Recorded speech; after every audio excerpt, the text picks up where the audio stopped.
ga kowa a gabana domin ceton kasa kada in haka kasa amma ban samu ba. Allah mu yana nima wanda zai tsaya wanda su wasi. Allah mu yana nima wanda zai tsaya wanda su wasi. Watakila kene, watakila kete.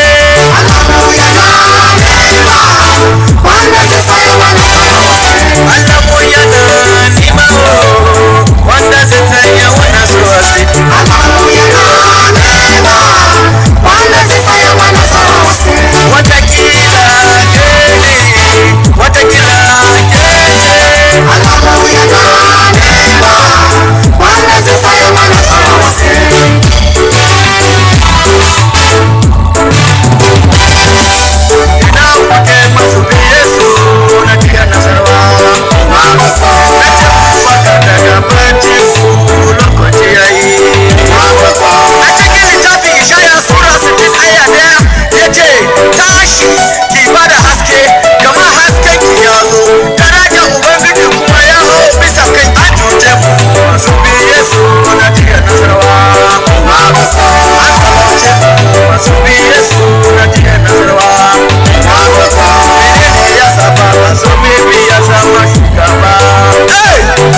Good morning, good afternoon, good evening, and good night, great Biafrans and lovers of freedom. This is Radio Biafra Hausa service coming to you through the auspices of Radio Biafra London. My name remains Mazi, Johnathan Chinedu from Olu province of Biafra land. We are here live and direct today, being the second day of December in the year of our Lord 2020. I urge each and every one of you to welcome your brothers and sisters, your friends and well-wishers, even your enemies, to listen to this hallowed platform, to this voice of freedom. This is the voice of the voiceless, because this is where we remove ignorance. Therefore, I welcome each and every one of you to today's edition of Radio Biafra Hausa service, coming to you through Radio Biafra London. Our leader is Mazi Nnamdi Okuchukwu, who has sacrificed everything in order to make sure that people are being freed from the bondage of one Nigeria. Because I'm telling you, one Nigeria is a very great chain. One Nigeria is being in shackle. We are trying in order to remove ourselves and others to whom it may concern from the shackles, from the quagmire, from the chains, from the prison of that quagmire called Nigeria. Once again, I welcome each and every one of you to welcome your friends. Please, I urge you to come here with a dose of common sense. After all, common sense is not common, because without common sense, you cannot understand what we are doing here. Without common sense, you might be seeing what you are doing as a joke. But once you have common sense, you will be able to grasp the substance of what we are saying here. Because what matters is what we dish out here, the substance. The way we say it doesn't matter.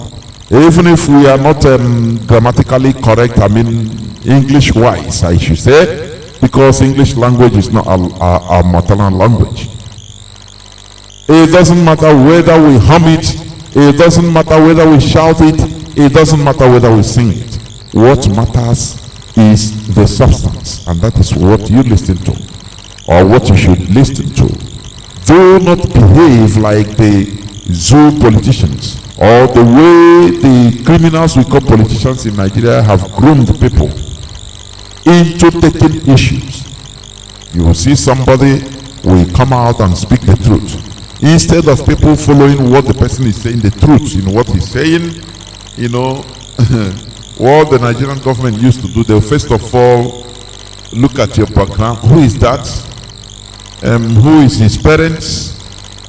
Which office has he held before? No. As far as they don't see all these things, they say this is a miscreant. A country where the government refers to her citizens as miscreants, as hoodlums, is unbelievable. I'm telling you. Every time people protest on the street, every time people come to express their views, anger, or anything, as far as it's not in favor of the ruling government, they will label it as miscreants and hoodlums. This is evil. This is evil. There is no other government that does this. Only in Nigeria. They will use their brown envelope journalists to label the people. Oh, some miscreants. Oh, some hoodlums are blocking the street.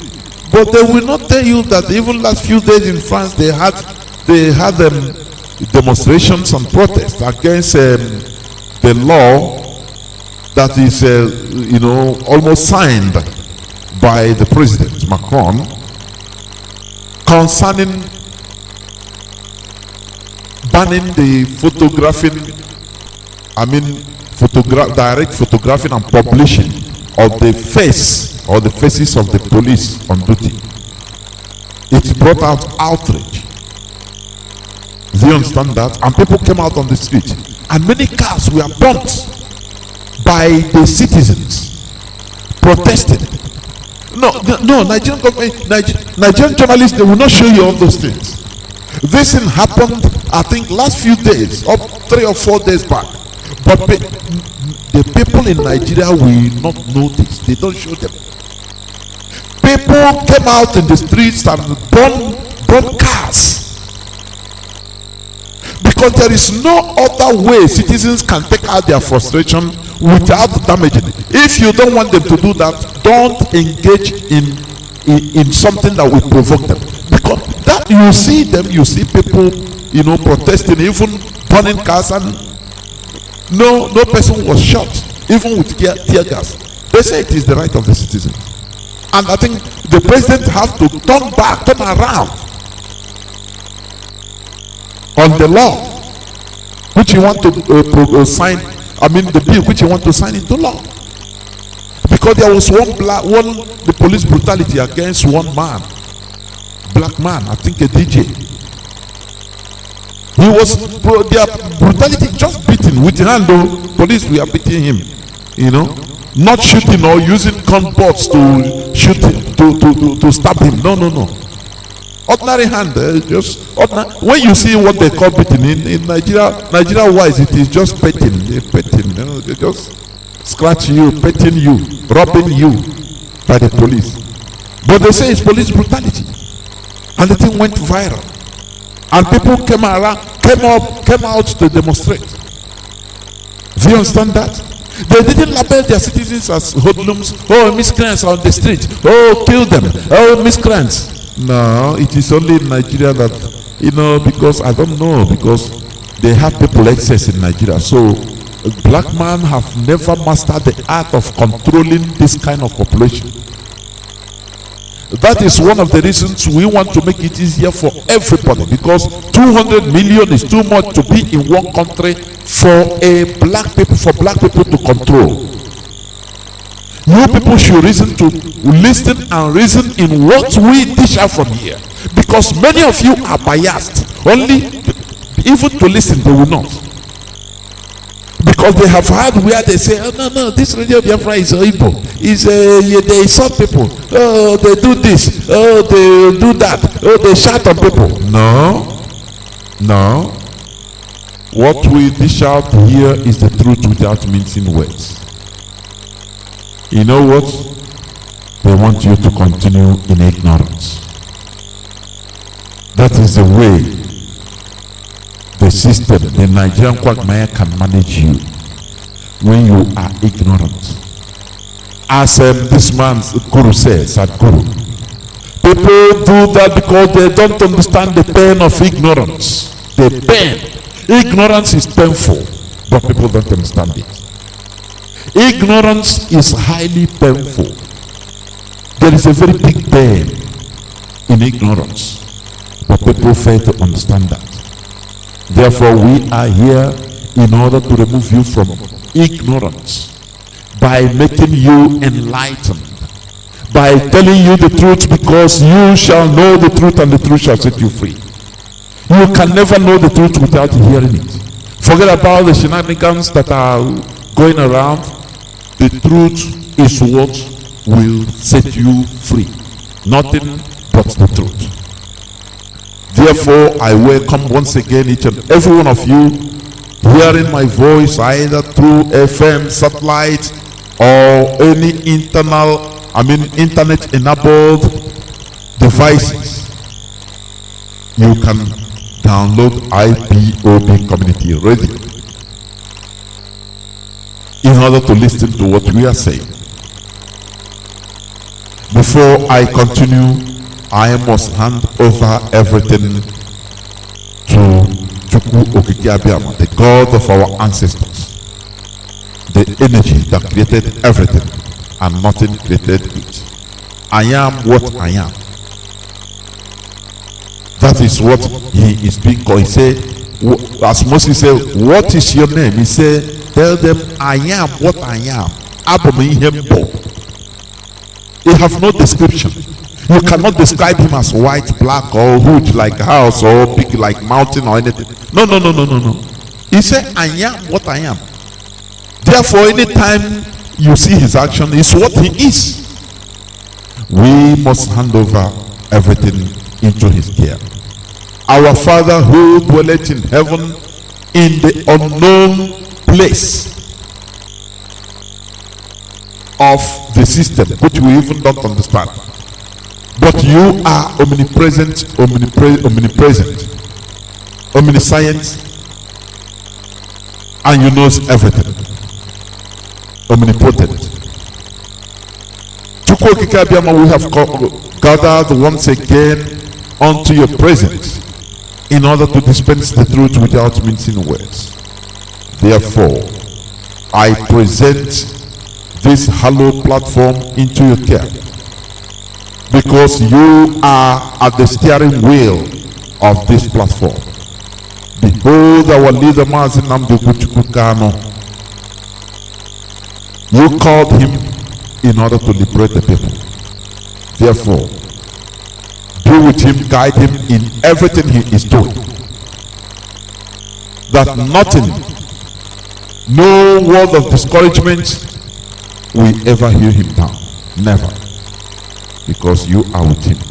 Even all the principal officers, the entirety of the indigenous people of Biafra, anywhere in this planet Earth, Lord, guide us together.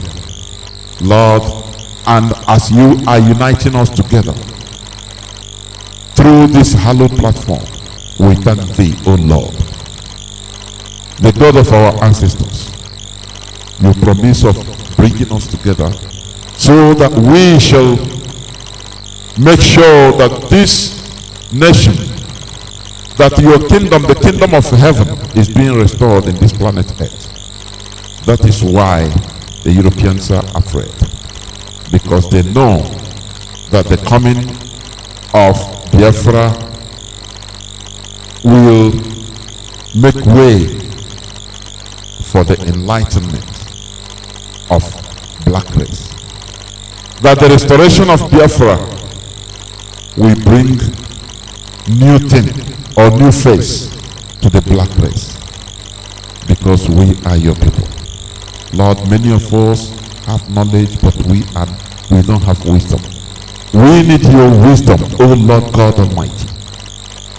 Many that think that they are wise, but they are not. Our race is being decimated every day, but because of lack of wisdom, many people don't understand this. They don't understand the mess we are in, that we are the most endangered species of humankind in this planet Earth. But Lord, give us the wisdom in order to make a difference, that in all Biafra will be restored, that in all other nations that are also suffering in the hands of the Fulani Caliphate, that are being chained in this quagmire called Nigeria, will be freed and freed forever, so that every nation will start developing in her own pace. Thank you, Chukwu Kiabiama, for answering our prayers, because we pray in your name. He said, once again, I welcome each and every one of you to today's edition of Radio Biafra Hausa service, coming to you through the auspices of Radio Biafra London. I am waiting for my comrade to join me as soon as he could. But with that also, we must continue. We must continue to do the right thing. We must continue to preach the gospel of freedom. We must continue to preach the gospel of liberation. Because there is one thing. When you look around in this planet Earth, these are pertinent questions you should be asking yourself sometimes. Because why we are human beings is our ability to reason. That is the thing. Our ability to reason. Okay. Sorry. Oh, sorry. Let me check. There's something. Let me check. Okay. Please, I'll be right back. They said there is noise coming out. Let me check what is happening. Then let me check. Okay.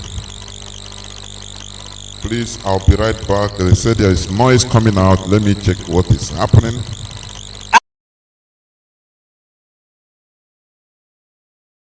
Father, good morning. Are you there? Good morning, Mazi Peters. Welcome to the program. Thank you very, very much for having me. There will. And my special regards to all the Biafrans, especially IPOB members all over the world. My name is Reverend Father Augustine Odinmegwa. Father Odinmegwa is from Orauku in Idemili, Biafra land. I live here in New Jersey, and I serve the indigenous people of Biafra in the best of my capabilities. Once again, good morning, everyone. Of course, depending on your location around the world. I have been mandated by a committee which I headed, or I continue to, depending on your location around the world. I have been mandated by a committee which I headed, or I continue to head.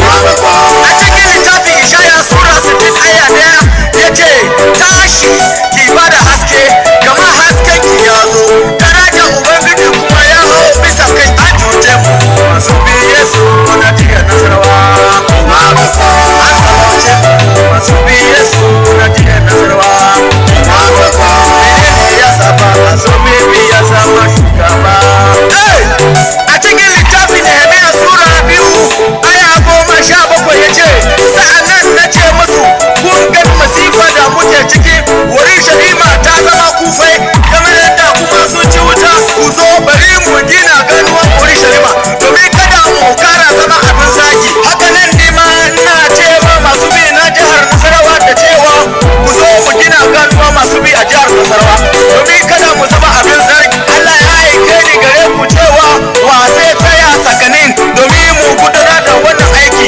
menene yake hana mu zama gwamna a jihar nan.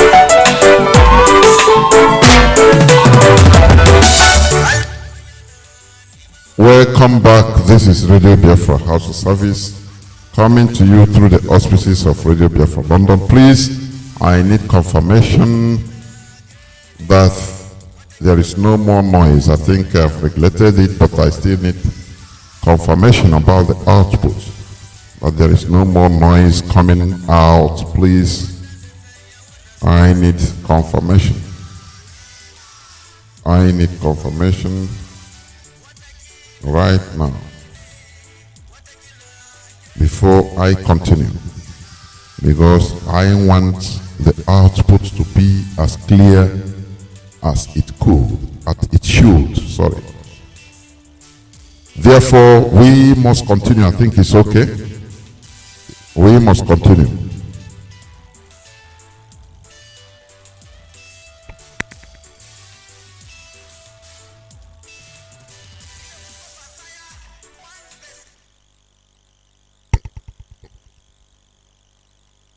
Okay, I think it's okay.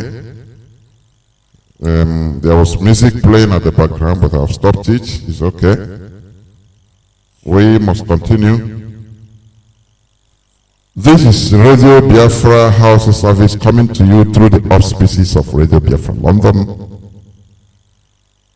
My name remains Mazi Johnathan Chinedu, and today is the second day of December, the last month of the year 2020. We are here live and direct, and Chukwu Kabiama is with us. You know, as I was saying before, what we do here is historic. We make sure to remove ignorance in the brain, from the brain of people. We enlighten, we teach.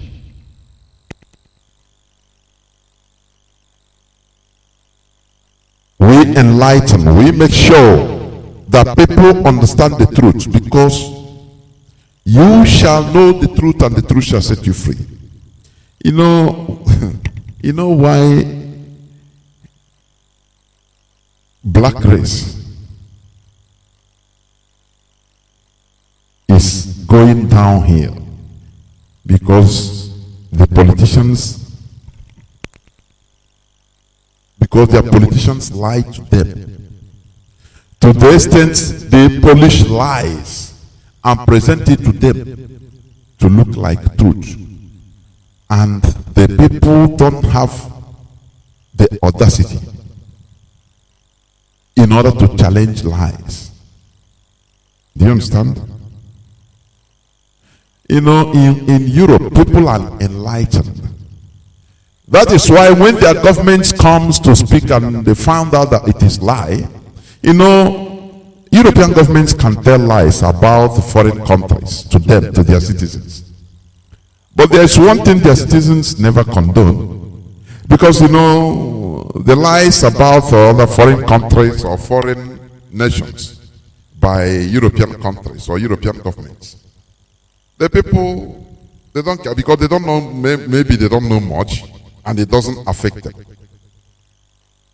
But one thing they cannot condone is their government telling them lies about themselves, about something that concerns them, that directly affects their lives as a country.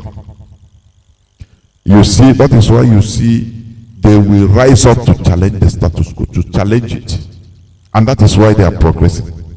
But you know, Africans, mostly Nigerians, their government lies to them every day, and they love it. They love it. They feel, is it disabled, I can say, or incapacitated, that they cannot do nothing. But because of ignorance, people don't understand the power they wield. People in Nigeria don't really understand the power they wield. That the politicians you are calling, you are hailing, looting your funds and starving you, and you are clapping for them. It is because of the people. Without you as the people, without you people, without the people, there will be no politicians. It is because of you that you are there. Do you understand? Because of ignorance, people don't understand the power they wield. Otherwise, if Nigerian government comes out with a lie, you rise up to challenge it. You see people come out. I used to give example, just little example. The NSAS protest of October. It gives a little synapse of what the people can do when the people rise up. Of what they can do when they rise up. But due to ignorance, the people don't know. They didn't know because they are sleeping. You know, the clip I put before I started. He said people are interested in stories, telling you nice stories because they want to put you into sleep. They want you to always be sleeping. So they tell you nice stories that will make you just like lullaby. You know, when you sing this lullaby to children, to your baby. Oh, you don't know that maybe you want to go out, so you want her to sleep, so that you will just sneak out without her knowing. Because if she knows, she will cry. So he starts singing lullaby to the child, rubbing her, and she will start sleeping, start dozing until the sleep will enter her. And now you have the chance to do what you are doing, maybe the household chores, or going out in the market, or anything, so that she will not cry. That is the same way Nigerians have been put into sleep, because they are interested in putting you into sleep. Nice stories, good news in Chinese television. Oh, the government is doing very well in order to make sure that youths are empowered. Oh, they are working very well. Everything is for your own good. Look at what the government is doing. And the presidency said this, and they say that. But in reality, they are putting the people to sleep so that they make sure they loot and do anything they can in order to steal. They loot. Why people are sleeping? That is why they are looting. Do you see the cinema? Gowon was being accused by a British parliamentarian, member of parliament. That is where you know how evil Nigerian politicians are. They revealed these are the creators of Nigeria. They know the Nigerian secrets. I want people to understand it. You that is hearing my voice, these people you call politicians, it doesn't matter whether it's your father or your brother or they come from the same your community or your village. They are evil and wicked as far as they are under Nigerian politics. They are I say all of them, they are evil. I'm telling you. Look at the revelation of the British member of parliament that Gowon ran to England with half the Nigerian Central Bank money. He looted half of, he said half. It's a direct allegation. Do you know what the Nigerian politicians are doing? Instead of them to cool down and say, okay, this is very heavy, let us investigate it. Let us investigate it. Do you know what they are doing? All of them. That is why you see Nigerian politicians, all of them are the same. It doesn't matter whether PDP, DTF, FDP, APC, this and that. All are the same. All are the same. No single person is calling for deep investigation on this allegation. Instead, they are invoking, oh, Nigeria is sovereign. Why should this let him apologize? This member of parliament, they all gather around to defend Gowon. Do you know why? Because they know that if you don't defend him, they will rupture it, because all of them are criminals. They will rupture all of it. Do you understand? Just like in Igbo adage, he said, Okoko leba na abo anokwa na okwala ozu nwanne gị. You understand that? Why these politicians are doing this? I say all of them are defending Gowon. Do you know why? Because they don't want people to even open eyes to they want, oh no, you are encroaching in our beloved Nigeria. Oh, Nigerian integrity is this and that. Why should a British man stay there and say, go on this? Because all of them, they have can of worm. They have skeletons in their cupboards. If eventually Gowon's own is being investigated, all of them are finished. Because Gowon now will start pointing out, okay, but before I looked at Obasanjo was there. And if they start investigating Obasanjo will cuckoo open up and say, do you know what? Do you know Shagari was there. Alex Ekweme, they follow. I know their account numbers. I know all of them. It will be connected to all of them, both the ministers, all of them. That is why all of them are in unity, defending Gowon. It baffles me honestly. And Nigerians are, it's just like they are in a club. If you touch one person, all of them will rise up in order to quench it so that nothing will come out from them. Oh, Nigerians are, I say Nigerian population are stupid, honestly. In this case, you never heard about groups popping up and say, investigate Gowon. Please, pressing. No, you don't hear it. Because all these groups you see, anytime they pop up, we are supporting this and that. All of them are being paid under the payroll of the Nigerian politicians. Paul Apoki, he said, these are old warriors that know how to fight back. People don't understand. That man, I love that man. He made it clear. He said, these are the old warriors, they know how to fight back. That people should continue. Do you understand? That these people, they know how to fight back. They know how to fight back. So that is what they are exhibiting. Gowon was being accused, a very, very heavy allegation. Instead of them to say, okay, let us meticulously investigate this accusation. Because a British member of parliament, he cannot speak something he didn't know. You know what they will do now? Let me tell you what they will do. As the Nigerian politicians gang up in order to defend their own, one of them. Because it's just like they are in a secret occult, secret society, a cobweb. Only when they can talk anything against any of them is, had it been Gowon is dead. Hey!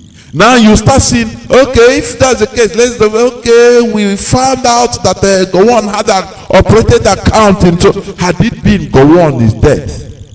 It's only when Gowon dies now you see one person will bring it out. Oh, that accusation from a British member of parliament is true. And when he started, these are evil people. The whole politicians, the whole former heads of state and current ones, the only person that they talk about is loot is the dead one, Abacha only. Doesn't it surprise you? Abacha loot. Babangida is there. Babangida that dipped his hand in Nigerian coffers and brought out $21 billion and give to OIC. No, he's a saint. He's an elder statesman. The only person they talk about is Abacha. Abacha loot, because he's no more, he's dead. Had it been Abacha is around, he's not dead. Before God and man, people will be soliciting and say he will be a president again. He will be an elder statesman. If by peradventure a British parliamentarian will rise up and say Abacha looted some, hey, all of them will attack him. No, don't mention. If they will invoke a sovereignty of a country. Nigeria is a sovereign country. Nigeria is a sovereign country, but they cannot even win a Boko Haram. They are soliciting for mercenaries. When our leaders say that Nigeria never win a war, and Dele Momodu was defending, you cannot defend the indefensible. Boko Haram, that they should hire foreign mercenaries. I'm telling you, any person or any people still supporting Nigeria, you need to have your head, inspected for lunacy. That is the pure truth about the case. If you are still soliciting for Nigeria, Nigeria, you are either a voluntary lunatic or you are a condemned ignorant. I'm telling you honestly. When you see how things are working, the one who was accused, do you know what it means carrying, looting half of Central Bank of Nigeria, half of their money, carrying it to London? He said he carried it to London. They know everything. Instead of them to cool down and say, okay, let us see. If it is a country that will survive, the politicians will say there will be call for investigation. Panel should be set up in order to investigate it. But no, all of them gang up, both PDP, PCP, APC, all the politicians, they say, no, this man, he's an angel. Hey, Britain, no. The reason is because none of them is clean. I say all of them are criminals. Oh, can you imagine a British ex-president? Do you know? Let me compare it to this. Do you know that Sarkozy is still going to court today under investigation? Do you know what started his ordeal? Because the son of Gaddafi opened up. He said that their father sponsored his election. He gave him money. And one of the bodyguards, I think, corroborated it. They gave him money, cash, in briefcases to sponsor his election.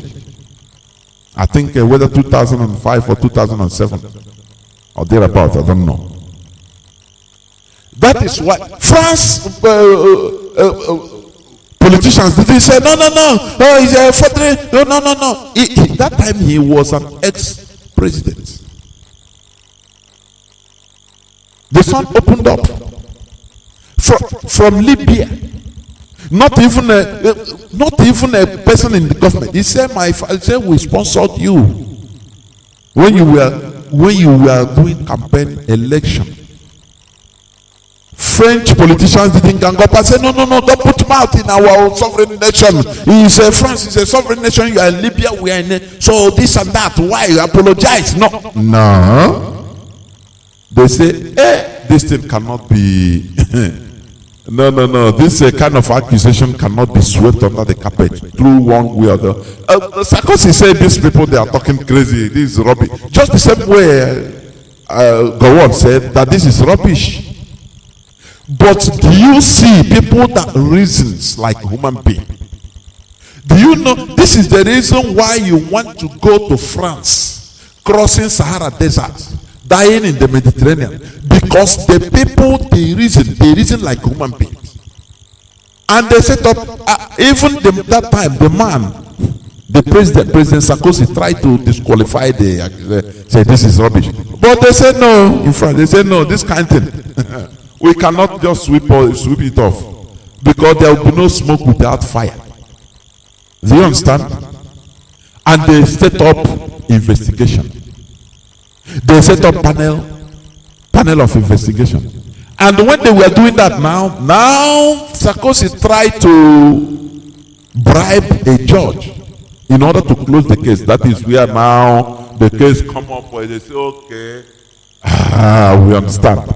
He is on the investigation and he will go to jail. That is how a progressive country works. But in Nigeria, the politicians have caged everybody. They have, I don't know. They cage everybody. They are in another dimension. We are caging people in in the lower pitch. Anything that comes is the same politician that will rise up and say, no, don't say that. Hey, British Parliament, mind you, and you mind yourself, you apologize. And you will see they will pay the Nigerian journalists in order to start talking. Oh no, why is it not meddling into the politics of Nigeria? Meddling, but you cannot. Nigeria is now, they cannot even manufacture bullets. You are begging people, other countries to come and help you to fight Boko Haram. That one is not meddling. Chad entered into Nigeria and they will try to kill Chekawe. If not that he entered deep into Nigerian side. That is not meddling into Nigerian sovereignty. America entered into Nigeria without even giving Nigerian authorities any notice. And they delivered a hostage, an American hostage, killing six of all their captors. No, that is not meddling into Nigeria sovereignty. You know, why people perish is lack of knowledge. Ignorance. The pain of ignorance is what is keeping every Nigerian like a baboon and monkey. Because people don't understand. They don't understand how their politicians have tied them up, leg, hand, everywhere, so that they are just, and as they tie them, incapacitate everybody now. From time to time, they just take a drop of akam, put into your mouth, and the person will start thanking the politician. Oh, you are God. Oh, this praising them, but they are the cause of your misery. Look at how they defended they are defending go on. I say all of them, all the politicians. No single person say no. Let us investigate this. People didn't come out on the street to say, "Hey, bring go on, investigate him." No, because the people are ignorant. Ignorance kills. Before I go on to the topic of my submission today, let me make my usual remark, please. Stop referring to these people as the Hausa Fulani. There is nothing like Hausa Fulani as there is nothing like Hausa Fulani as a race.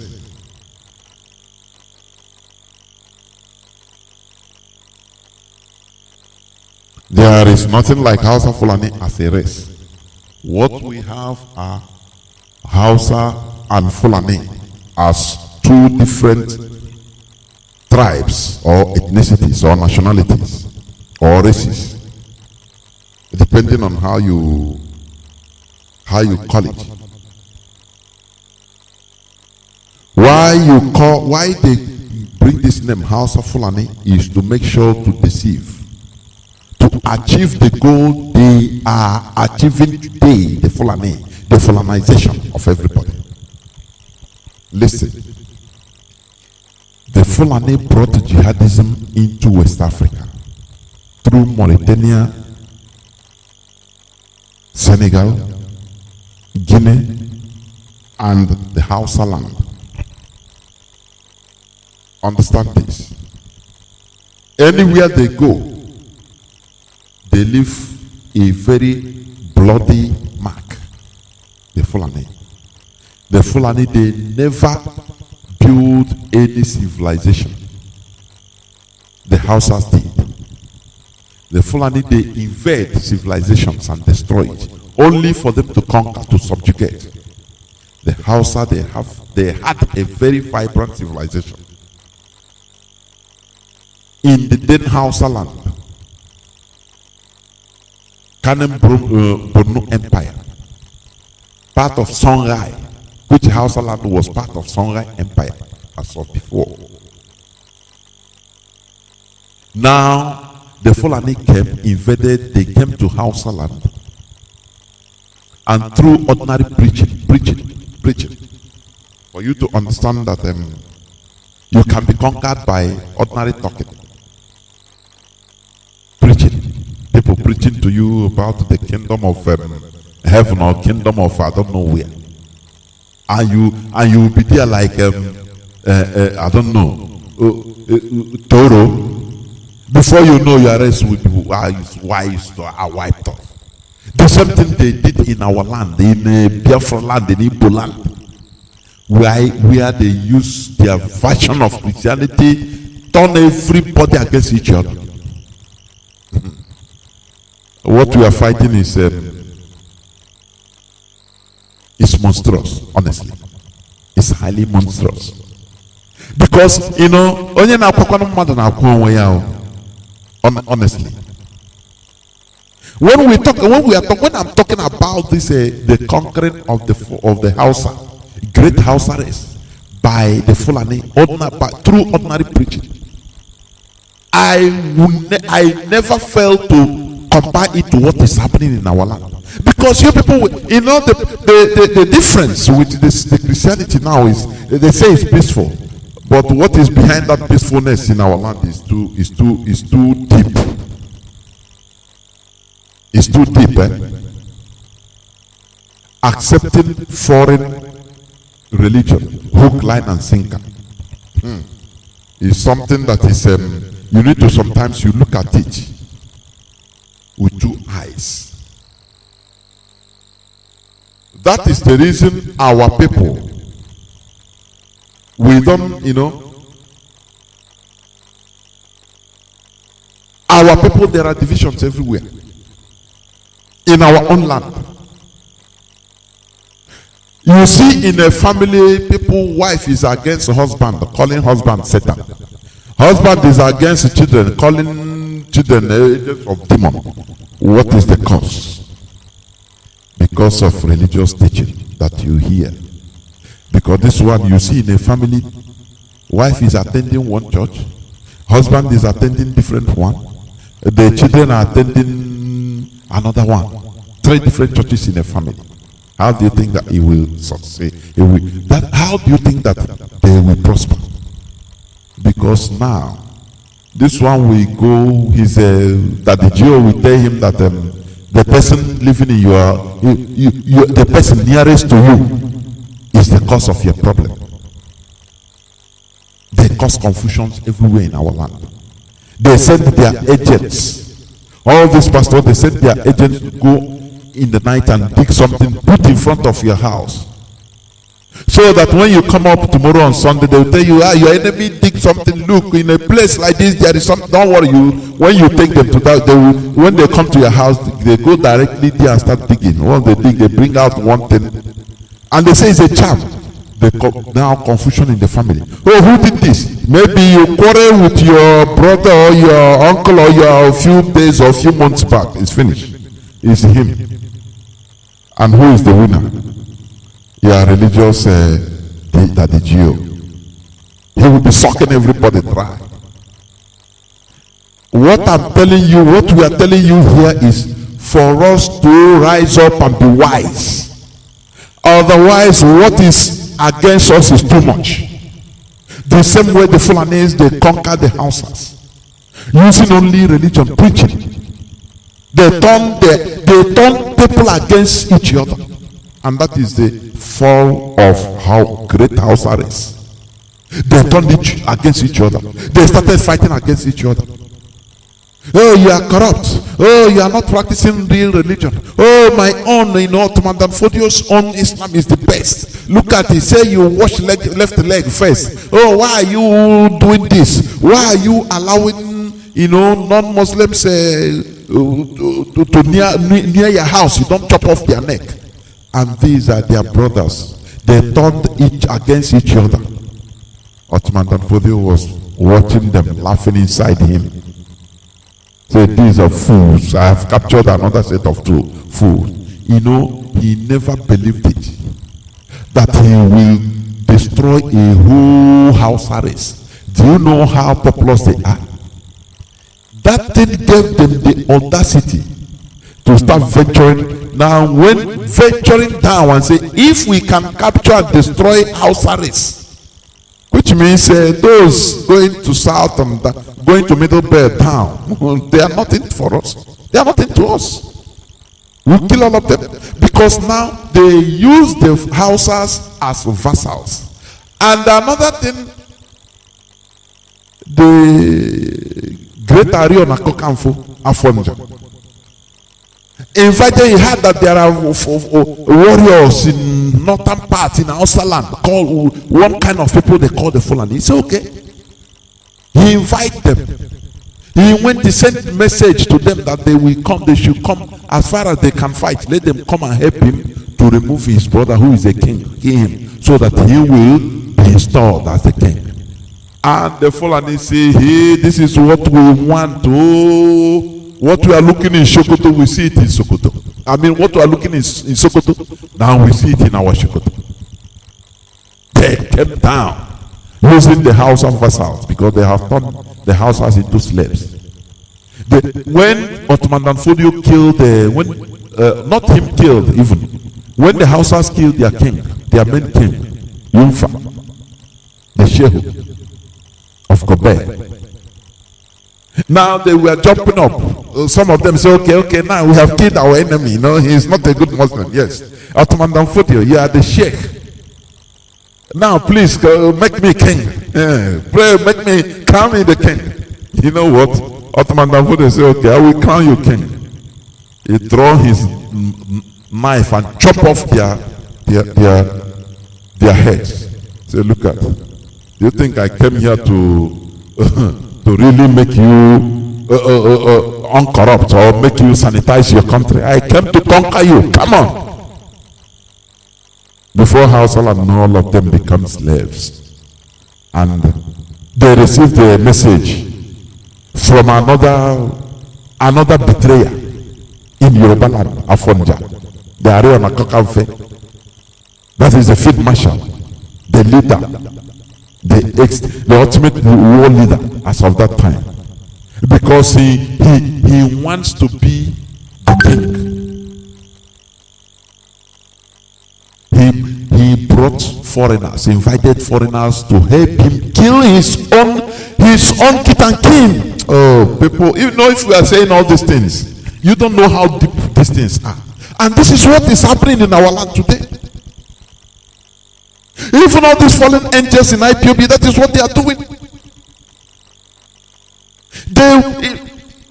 They will bring foreigners to use anything in order because of their corrupt mind. They use to cause confusion in our midst. They can fight daily to bring foreigners to make sure that everything is scattered. They don't care. Oh, may God destroy all of you. I'm telling you. You people don't know. If you are speaking all these things, all this history, if you are reading all this history or telling about this history, you think it just happened in a twinkle of an eye that time. No, the same thing that is happening today in our lands. Because of somebody's selfishness, he will try to destroy everything, even inviting foreigners to do everything so that foreigners can be politicians. Selling some join. We are now Lower Niger Congress. We're fighting for constitution. When I look at this, you know how Rabbi said this, and the truth. He said this is sickness. It's a psychological sickness. It's madness. You think that carrying fire is true. It's true. It's sickness. It's a kind of sickness. But that person will not know that he's sick. Now we have infected it to another person carrying any fire. Say, look at constitution. Is this constitution that my brother? How I cannot understand how things used to turn around, honestly. Oh God Almighty. Before I digress, this is what happened. And this Fulani, they dealt with the Hausas, using Hausas in order to conquer other ethnicities around them. When you hear that in Zamfara, 25 people are killed, 105 abducted. You hear in Katsina, 75 people killed, and this and that abducted, so number abducted. Know that these are non-Fulani. Even some are Hausas. Many tribes in the northern part of Nigeria have been eradicated, absorbed, assimilated into Hausa. And they are calling it Hausa Fulani. They made them to stop speaking their languages. And that is crime. It's a cultural crime in the United Nations law. It is cultural crime against humanity. When you forbid people from speaking their language, their maternal languages, you force your own language on them. It is cultural crime. It is true. Do you understand that? But they did it in the north and they are still doing it. There are many ethnicities, many tribes in the north, more than the south. But there are some of them that are almost extinct, or even. Because the people were forced to start speaking Hausa. Instead of speaking your life, you speak your language, they kill you. Just like what the Arabs did to other tribes you see in the Middle East and North Africa. They prohibit them from speaking their languages. And they turned all of them. Until now, they born children. When they born their children, even in their family, in their houses, you are forbidden to speak your language to your child, your local language to your child. You are allowed to speak Arab. That child will grow up and forget. He will not even know how to speak his language or her language. They will born their children the same thing. Now they continue speaking Arab. That is how you got the 22 countries in Arab countries today. They are not Arabs. Originally Arab is a very little desert dwellers, just like the Fulanese. They are desert dwellers.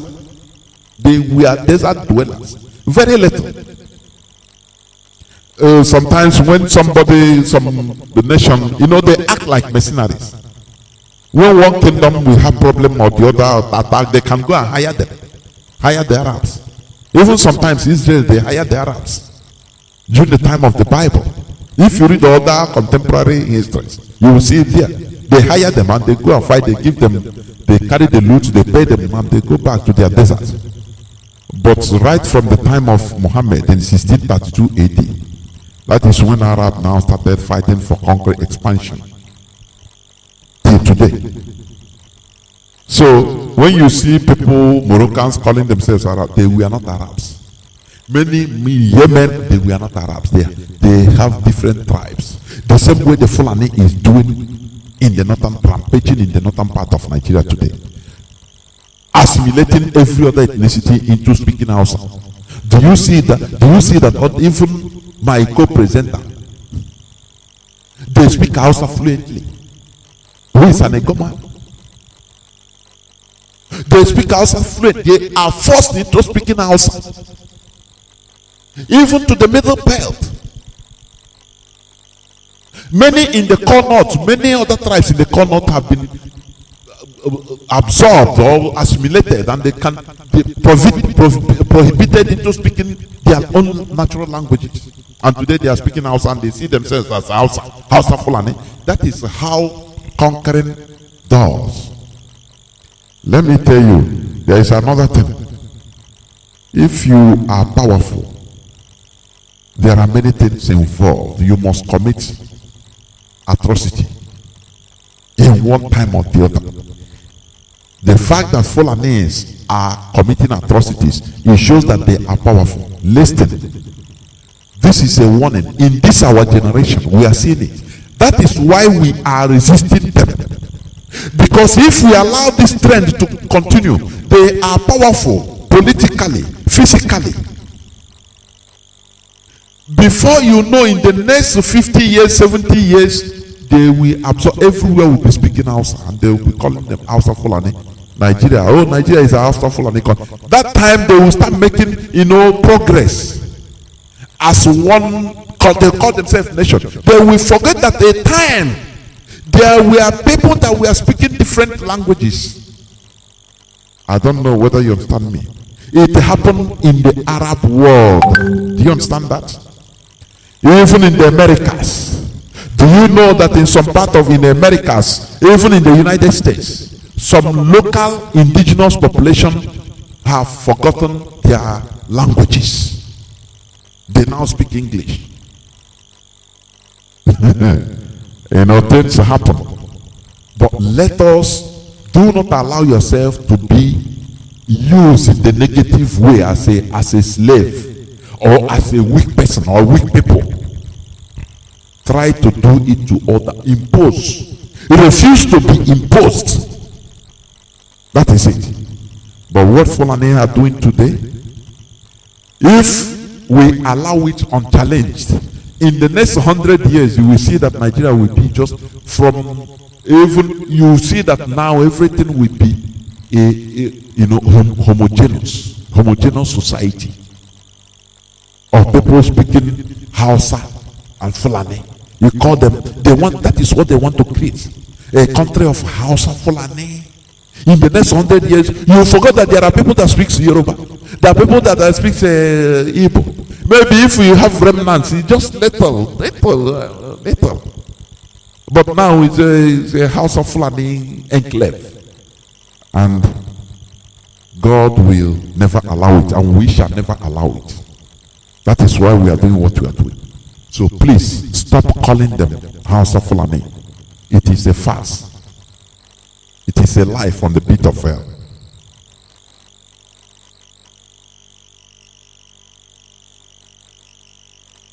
Sorry, I will be right back. There's something I'm supposed to put on, I didn't put it on. I don't know why. I will be right back, please.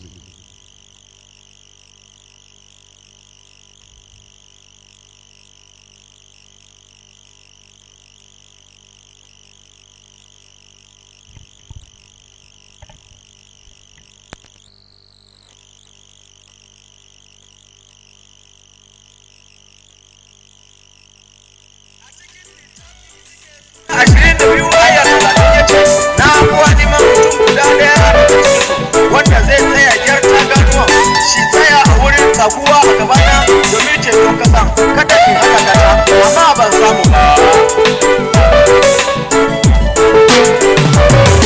Allah mu yana nima wanda zai tsaya wanda so asti. Allah mu yana nima wanda zai tsaya wanda so asti. Watakila kene, watakila kete. Allah mu yana nima wanda zai tsaya wanda so asti. Welcome back. This is Radio Biafra Hausa service coming to you through the auspices of Radio Biafra London. We must continue. There is something I neglected, very important. I forgot to put on my recording, which I've missed all this, but I know I will get it. So we must continue. Now, please, as I said, let us do the right thing. Let us do the right thing. Now, I will continue to the topic of my submission. As my brother, my comrade is not around, I must continue because from now on, I want him to be talking, speaking before I come in. Yeah. The topic of my submission today talks about leadership failure. The caption says, leadership failure. You know, from what we experience today in Nigeria, we can see that the non-Fulani leaderships have failed their various people. This failure of leadership is the reason why the Fulani is domineering everybody today. Leadership failure. Please listen attentively. You know, the problem that people can have is about their leadership. If your leadership is very strong or going in the right direction, people will progress and develop. But when the leadership could be bought, when the leadership could be veered left or right by external powers, you see that there is no hope. Listen, in Africa, in general, black race, black Africa, when I talk about sub-Saharan Africa, because do not, you know, when we talk about Africa, please, northern part of Africa, they are Africa, but even they don't refer to themselves as Africans. They refer to themselves as Arabs. And they are developing more than the black race. Do you understand? So, when I'm talking about Africa is in sub-Saharan Africa. Sub-Saharan means those countries south of Sahara. Because those countries north of Sahara are not Africans. They are Arabs, mostly. And you know, the Europeans deal with them as white people. They give them the respect. You know, there is a very big conspiracy against black race. People don't understand. Very big conspiracy against black race. But it is for black race to redeem themselves. The way the policy they do against blacks is not the same way that they treat or they mete out to even Arabs or not Africans. Because there is a very big conspiracy against black race. When you listen to one of our reverend fathers that spoke, which is explained how he talked to him of all those kind of things, when he was explaining, there is one thing he said. He asked the question. You know, it is for the eagle eyes or to detect all these things. He said something. He said the blacks that have been shipped to the mainland America, USA mostly, after slavery, when slavery was abolished, many of the blacks were shipped to other islands. Even some were shipped, let me tell you, to Liberia. Liberia you are seeing today. Because they don't want, you know, they were too plenty, and many blacks were clamoring to go to where they can, to get out from that slave area in America. And they have to come, they drop some in Liberia, even some in Sierra Leone. That is why they call the capital Free Town, Town of Freedom, a city of freedom. That is what it means. Free Town, the capital city of Liberia, of Sierra Leone. Do you understand? But do you know one funny thing? When these black Americans were being brought into Liberia, now they started, you know, that is why, you know, God, you know, yeah, God, black race. Do you know that even those that are being brought from America, they started subduing the indigenous people in Africa, in other sites in Africa. People that were relieved, that were, you know, removed from slavery. Now they come to their land where they put them. They're supposed to even rise up and say, okay, embrace the indigenous people and start something, start civilization. They started subduing the local people, that they are superior. Do you see how God is punishing black race? I don't know whether you understand what I mean. When you study the history of Liberia, you will understand. You will understand. Liberia, they were, during the colonial times, even they were not colonized, they brought a slave, they freed. Now when they came, they started lording it over the indigenous people in Liberia, who they found there, that they're supposed to love and cherish and guide and be with them and say, let us develop a place. Instead, that thing they did to them as slaves, they started doing it to all those people, their brothers. Do you understand? They started even using the white people. They started helping white people even to go other places in Africa, in West Africa, to conquer other black Africans. Do you see how God is punishing Africa? You know, when they cry, you pity them. God pity them. Say, okay, come out. You suffer a lot in America. Now they brought them. They loaded them in ships, and brought them into mainland Africa, into Liberia and Sierra Leone. Now they met people there. They now started looking at those people, those their brothers. Started looking down on them as lower human beings, lording it over them. That is one of the things that brought even Liberian war, and that is why Liberia is not developed. But look at Liberia. Let's say Liberian independence, because they were not even colonized like that. When they arrive, it is those foreigners, those let me say, because they are foreigners, yes, because they are descendants of the slaves from America. Now they came. Now they took over the government, lording it over. If indigenous person got the house, they started segregation. If indigenous person talk, they kill the person. Say you are nothing. Something that they suffered in America, that they support. Do you see why black don't have grace? Do you see why black people lack grace, amana? Because they are evil. Oh, I don't know how to explain this. It is very sad when you look at all these things. It is very sad. Look at even Liberia today, that's supposed to be, I think, since early in 19th century, whether 1887 or 18 something thereabouts, they have been governing, having presidents.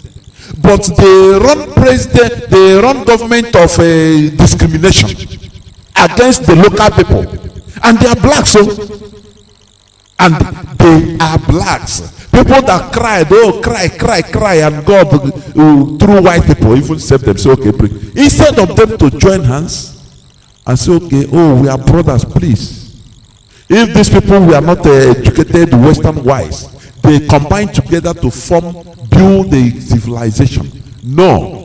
They started maltreating the local people, discriminating against them. All those things that their ancestors, their forefathers suffered in America, they started dealing with the blacks in Liberia like that and Sierra Leone. Do you see why God is punishing Africans? It is very pathetic, but it's true. When you see Africans suffer, it is like that. The wickedness is too heavy. The wickedness in black race is too heavy. It's too deep. Evil. You know, when our leader is talking to some people say it's insult. It's never insult.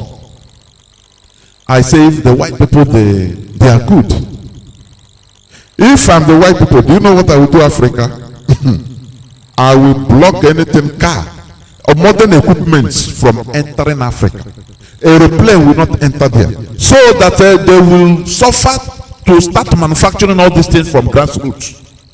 Or they continue using horse. If you are going from Nigeria to South Africa, you ride horse for 1 year to reach South Africa. There your brain will start working. Do you understand? After all, during the time of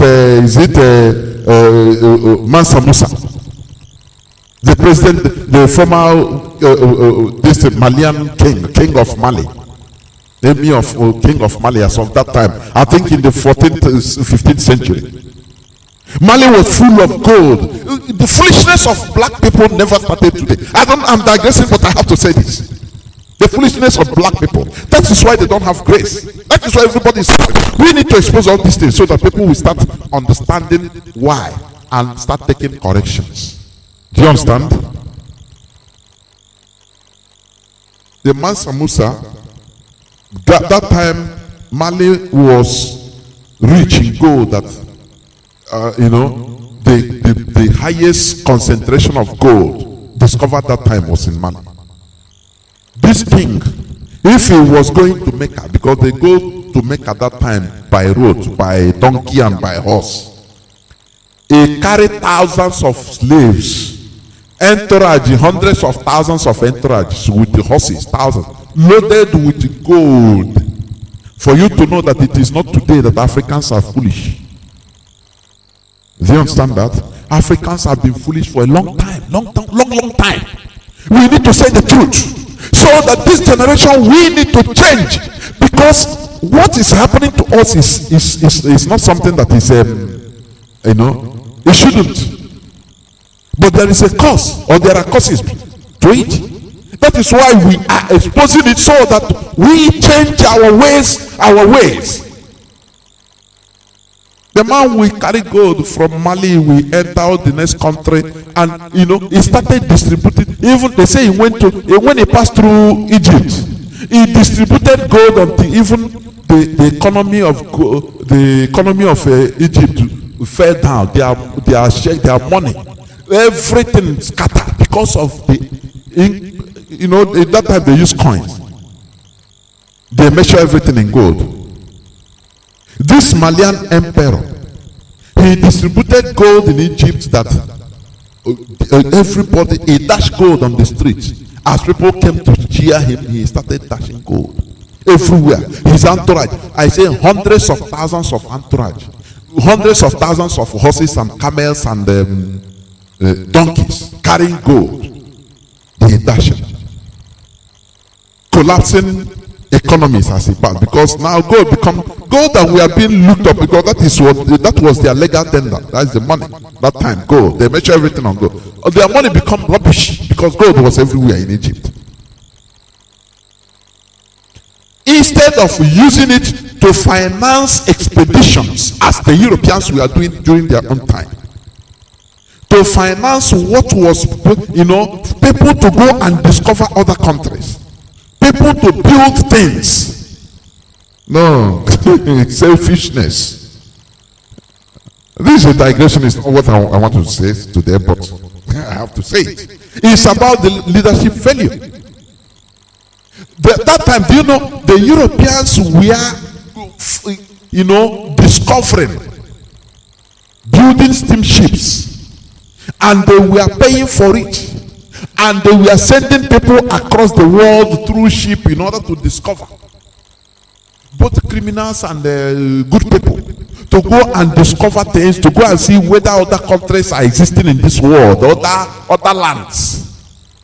Whereas these people, they are lavishing what they have, and today Mali is one of the poorest countries of the world. Do you see, when people are suffering, you make researches. Sometimes there are causes of.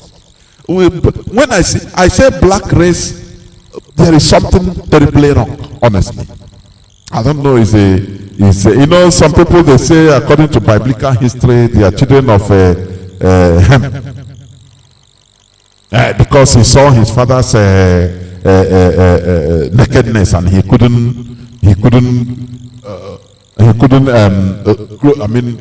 close it. He was laughing and the father cursed him. Sometimes you look at all these things, they are stories anyway, but you look at it, you think maybe there's truth out of it. Otherwise, how are people being foolish like this? Their leaders. Africa has the capacity of conquering the world right from time, but they were foolish. They were busy fighting themselves. They were busy killing themselves, enslaving themselves to foreigners.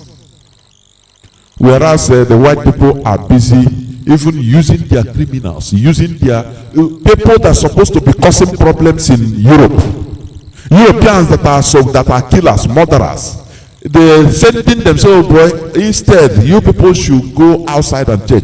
You people have the heart to do anything. Go outside. Instead of convicting them, they convict them into sending them outside. Do you know that many people that were sent to even South Africa, white people, they were criminals? Even in Australia, they were criminals. Even in the United States, the original people were criminals. To go there to work, go in a strange land so that you can die of strange diseases, this and that. That is how they think. Because they want to they are making use of everybody, everything they have as human being. But in Nigeria today, look at, they label people hoodlums. They label their citizens, they label them hoodlums, miscreants. And in our land, the government is sponsoring organ trafficking and transplanting. That is why Nigeria is running the biggest, the highest organ trafficking in the world, human organ. How can this type of people progress? Because there is no grace. They don't have grace. Because all their acts, all their thinkings and acts is evil. To do evil against themselves, to commit evil. Look at the case of Liberia I was explaining. Look at Liberia today. Samuel Doe they killed because those people that rose up because they wanted to change. The local population wanted to be involved in government. They were marginalized. by the black Americans that were being brought, that are Africans also. This is it. Now, that's a man of God. That is a real man of God. When we call men of God, somebody that when he speaks, you understand this manner. You know, psychologically, you know that he is telling you the truth. You know, there's a way somebody will pour out his heart. You understand him. You know that really this man is telling the truth. He's a truthful human being. 60-something years of age. He said, where are the, many blacks were taken to Europe. Where did they put the black slaves in Europe? That question is something you need to make researches to answer. Europeans killed most of them. They killed almost all of them, blacks. The progress or success of Europe today is the depopulation of Africa, black race. Because do you know why they are fighting tooth and nail? In order to depopulate Africa, in order to keep Africa as a shithole, in order to continue keeping Africa at where they are today. The Europeans are behind it. Do you know why? Because they believe that if Africans are succeeding growing, that they will invade Europe one way or the other.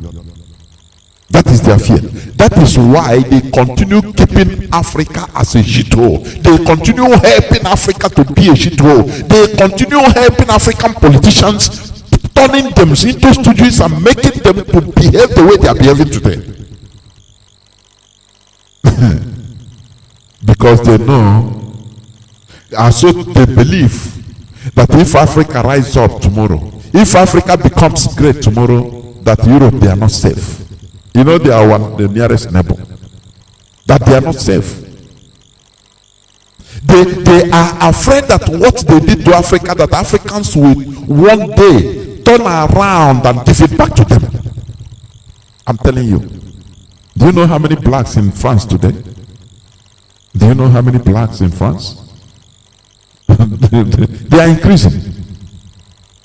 The Europeans believe that one day Africans, because of the atrocities they committed against Africa. Do you know that King Leopold II in Belgium, he took Congo, that time Zaire, as his own property.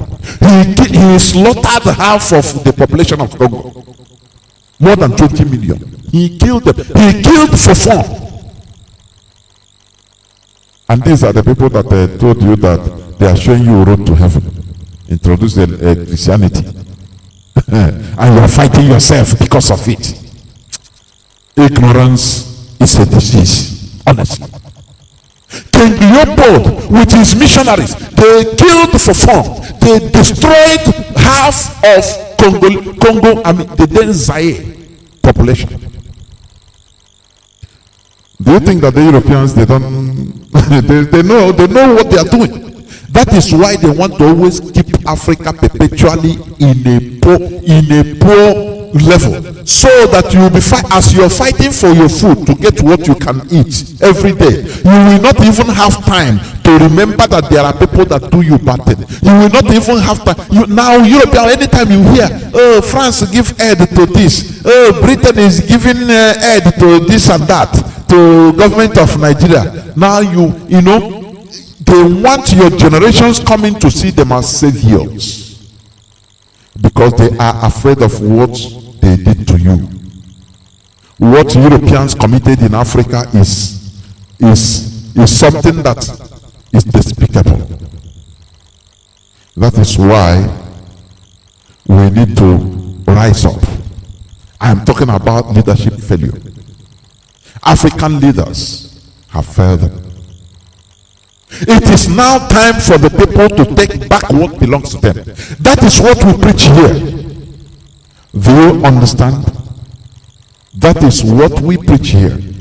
You know, the Europeans, every time they come, because they have the media, they put satellite in the space. You don't have.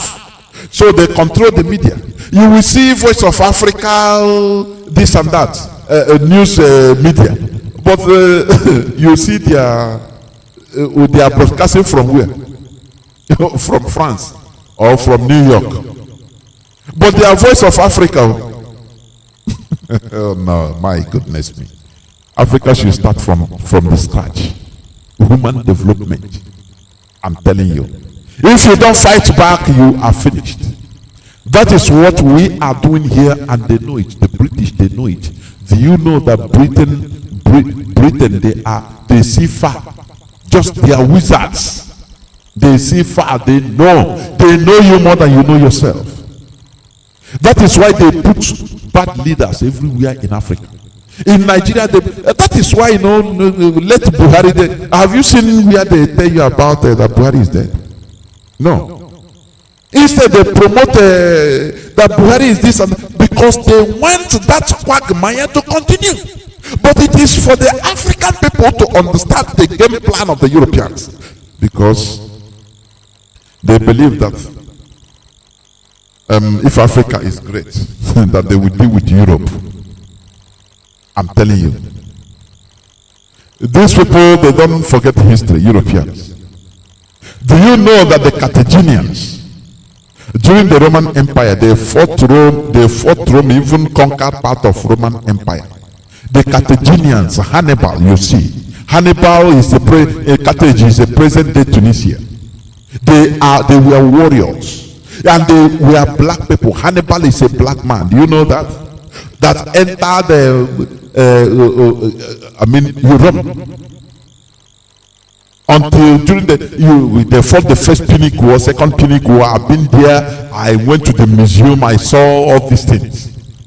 The first Punic War, second Punic War, third Punic War. How Hannibal? If they talk about Hannibal, Arabs will say, people will say, no, they are white people. He's a black man. But how do we lose this grace? Because of wickedness, ignorance, selfishness. That is why we have leadership failure. Listening to foreigners more than listening to our people. We need people that lead. In the case of Africa, when you come to Nigeria, look, we have leadership failures. In the case of starting from 1960, is it Tafawa Balewa? Is it Agi Ironsi? Is it Gowon? Obasanjo, Babangida, who is a Gbare man, a butterfly calling himself a bird because he accepted to be Hausa Fulani, which he is not. He is a Gbare man. Do you understand? Babangida, you see. Is it good luck, Johnathan? Ohanes and Dibo?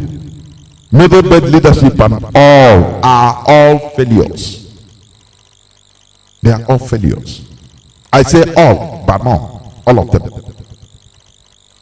And that is why, there is this saying in Nigeria always: if you don't beat them, you join them. That is why they position themselves. They position themselves. Do you know Babangida, because of his selfish interest, he destroyed the Nigerian Air Force single-handedly. He made sure he destroyed Nigerian Air Force. Because he's afraid that they will use air to bombard him. Do you understand?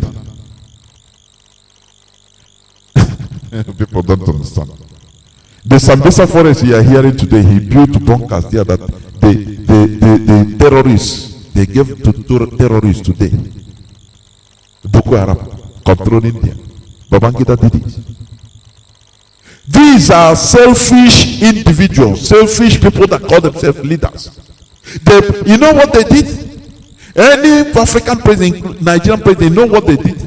They positioned themselves as foreign spies in order to protect themselves. As Babangida is an agent of Mossad, automatically is a CIA agent.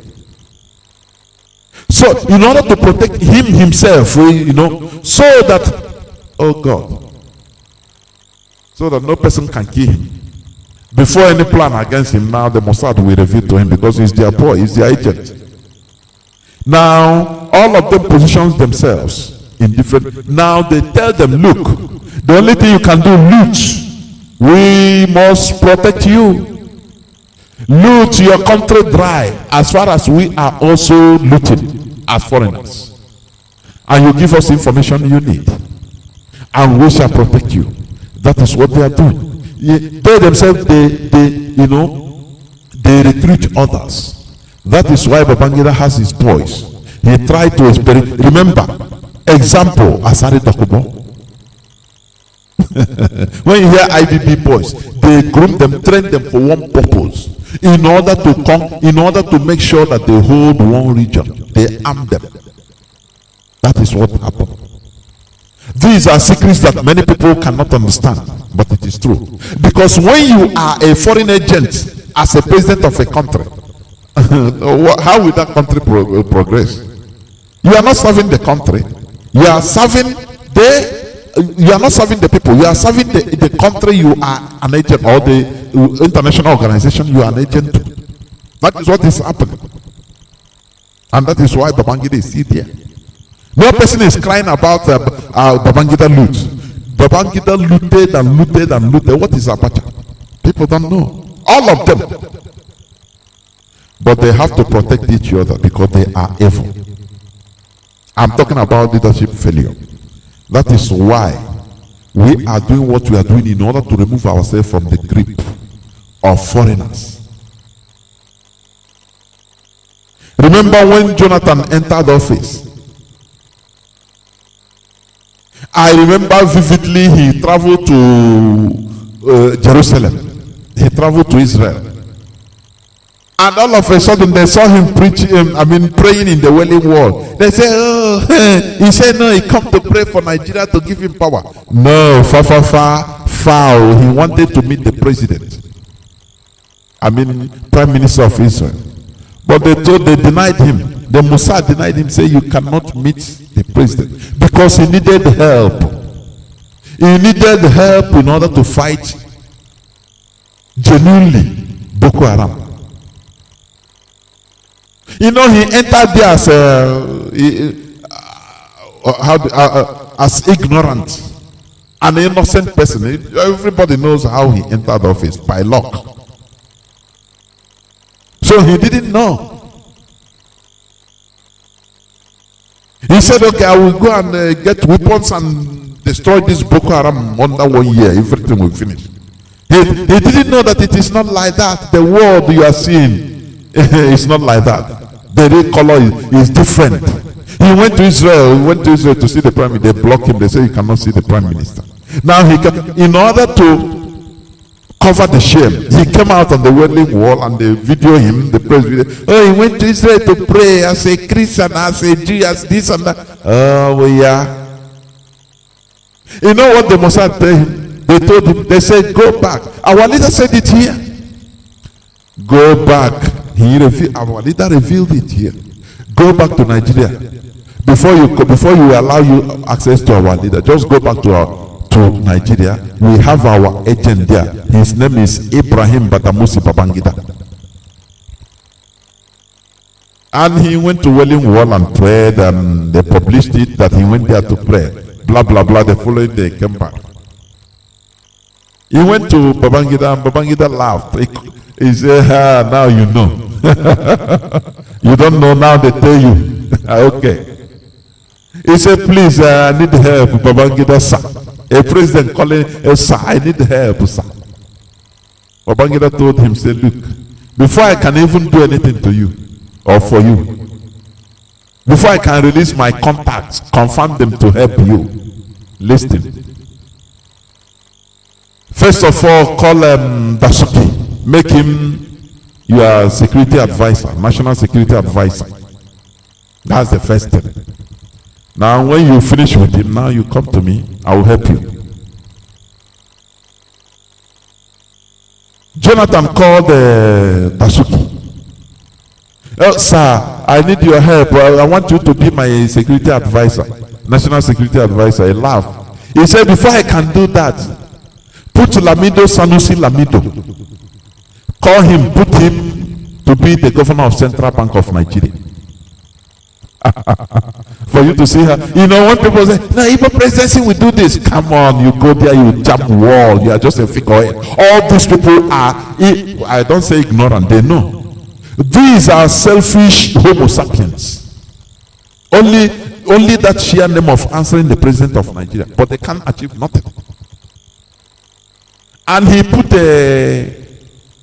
Lamido in the central bank. Do you know why? So that Babangida can, you know, national security advisor, you are at his mercy.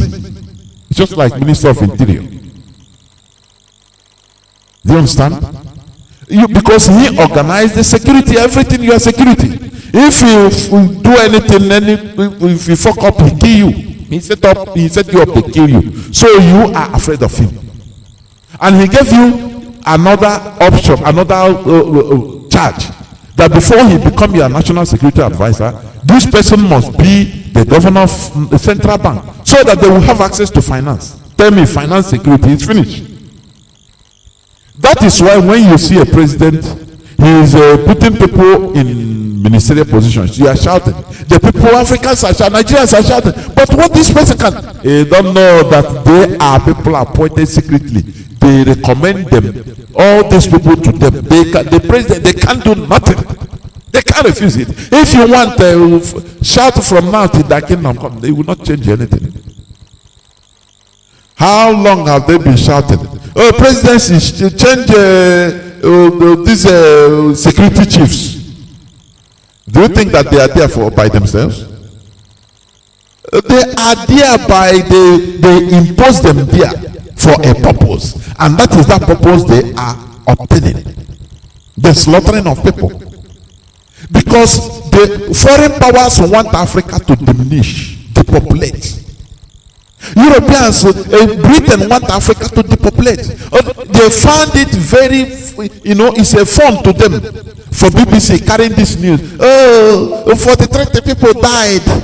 There is a Boko Haram chop off their neck. Oh, why is it like this? Are you fighting Boko Haram or not?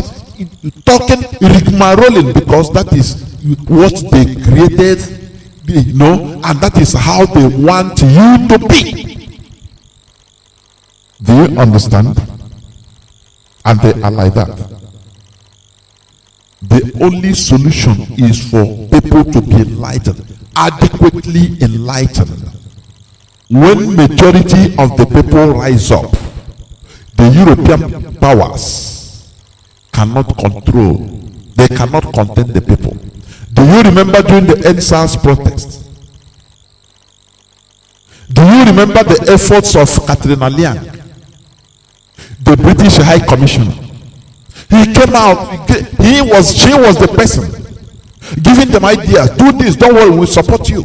Immediately he visited Tinubu and went back the following day, military struck at Lekki, because he gave him assurance.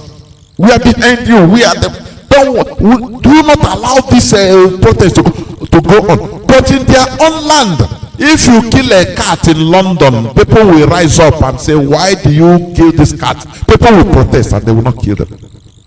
That is why they see you as lower human beings. They are your God. All these things, you are going to church and must pray to Allah and God and Jesus, this and that. The British, they are laughing at you because they created you. They are your God. You pray to them. If you don't pray to them, you perish. That is the way they put you. It is for you to rise up and change the status quo, nothing more. That is it. And that is what we are preaching here. Do you understand? Because the British created you. So they want, you cannot go beyond what they want you to be. You cannot, the only thing, this rigmarolling, beating about around the bush. 2023 election, you go and vote. This person will come and change government. This and that is rubbish. Rubbish. They are always postponing your suffering because they want you to suffer. You want you as people to suffer. If you want to do something, you want to do something to help yourself as a people, they will instigate others like the Northerners, the illiterate Northerners. They will use religion, pump on them and say, look, you people are there, these Southerners want to take over power. Do you see why they created Nigeria? So that no, you cannot progress. If you are fighting for progress, they will use religion, put in the northerners and tell them, look, you people are there. You know, look at Shetima. He said the NSAS protest is a call for war. Arewa Consultative Forum. That is how they do. Do you think that they are doing it for doing sake? People are instigating them. They are serving the purpose of the creators of Nigeria, because they will never allow Nigeria to progress. And as far as Nigeria is bleeding, Africa will be bleeding. That is it. That is the reality. Because they feel threatened. If any African country is coming up, progressing, the European powers feel threatened. That is why they eliminated the people that are supposed to, that genuinely had the development of Africa in their hearts. They eliminated all of them. Now they put fear in people. They put fear. There is a very great conspiracy against black race. An example is how they levied more than how many billions, tens of billions of dollars against Haiti for being independent. Haiti defeated Napoleon Bonaparte, freed slaves. They were the first people to rise up as slaves to defeat one of the most powerful armies of the world, France, as of that time. And the thing infuriated France. Napoleon Bonaparte, he sent military, and the military to Haiti, and Haitians, blacks that revolted to get their independence. They decimated the army, the most powerful armies of the world, one of the most powerful as of that time. They defeated the France military, and they declared independence. Do you know what France did? France said, okay, you are independent, right? But we will frustrate you internationally. You will not be allowed to export or import anything. You will not be allowed to enter into any international organization. And they canvassed USA, canvassed other European countries. Why I like them, they are solid when it comes to their interests. When it comes to against blacks, you see white people, they are solid. They support. France canvassed all of them, and these people, they blocked America even followed to block Haiti internationally.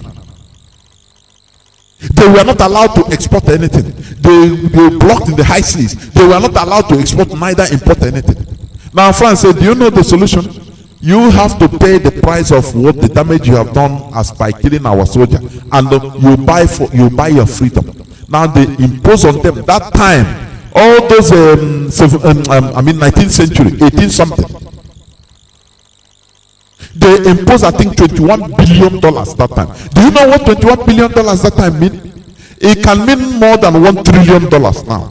And they finish. Do you know when those people that Haiti is supposed to be one of the very developed African, black nation in the world, but today Haiti is one of the poorest countries of the world, because they were paying these debts until 1947. They finished paying it. And when one president recently came, I think 2005 or something like that, he came and asked France, he studied what happened, and said, France, you need to return this money we pay you. It's illegal. And they say, okay, you are asking what killed your father. Okay, we shall see. They instigated political problems in Haiti, and the man was removed. Till today, if Haiti is not suffering from this, it's suffering from that. That is the instigation of France. But in Nigeria, they put people you can loot. They give license to loot to Nigerian politicians. Just loot your way. But we Biafrans, we are here in order to bring enlightenment, to tell the people the reality, so that people will understand that they are being used in order to decimate their own. Do you understand? in order to decimate themselves. Today, that is why they capture, they carry everything and give to the Fulani Caliphate.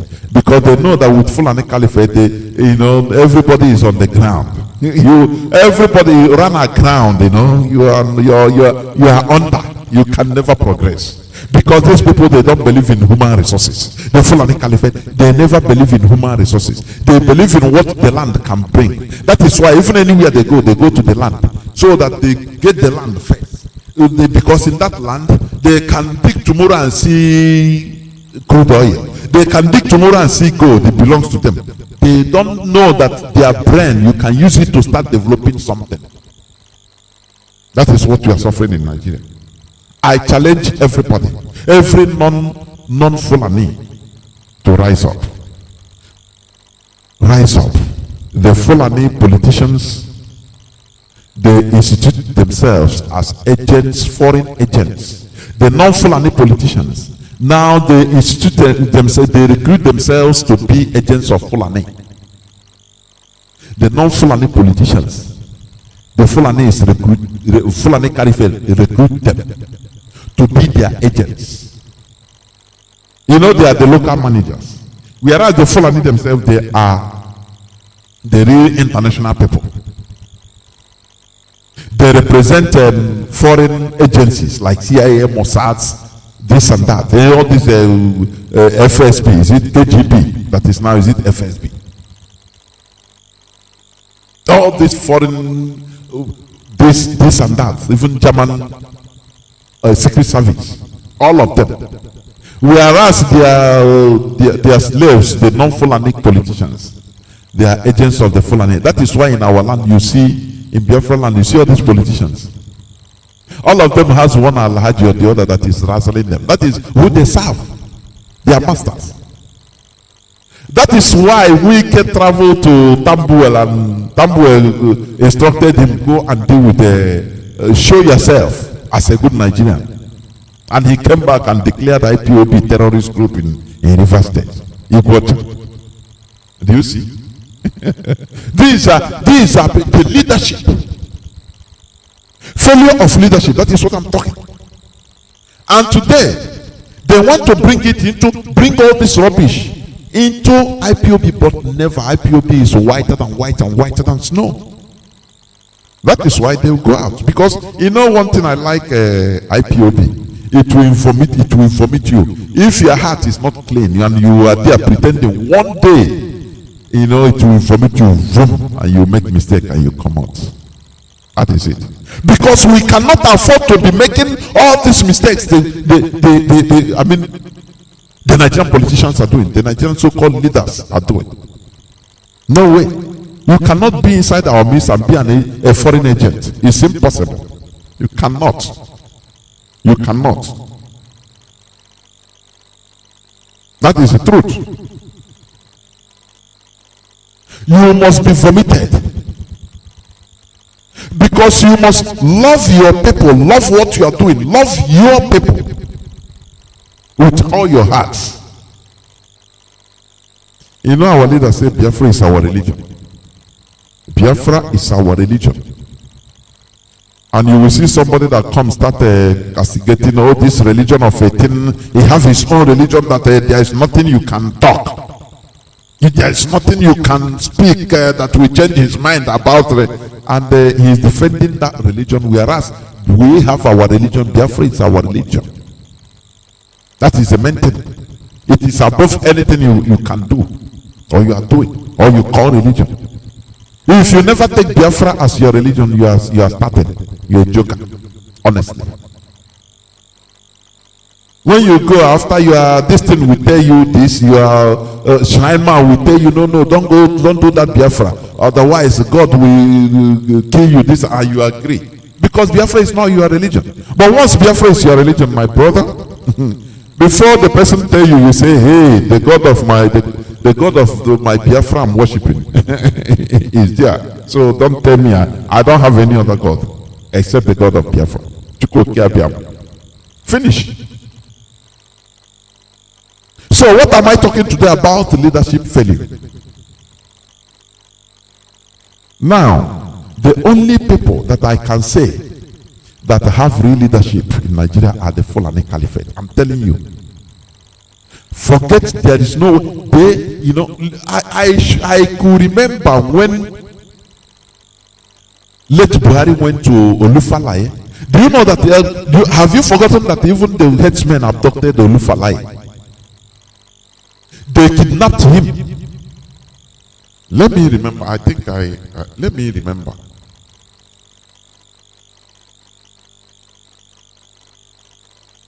They abducted him. Wait. I will remember I will bring out the date.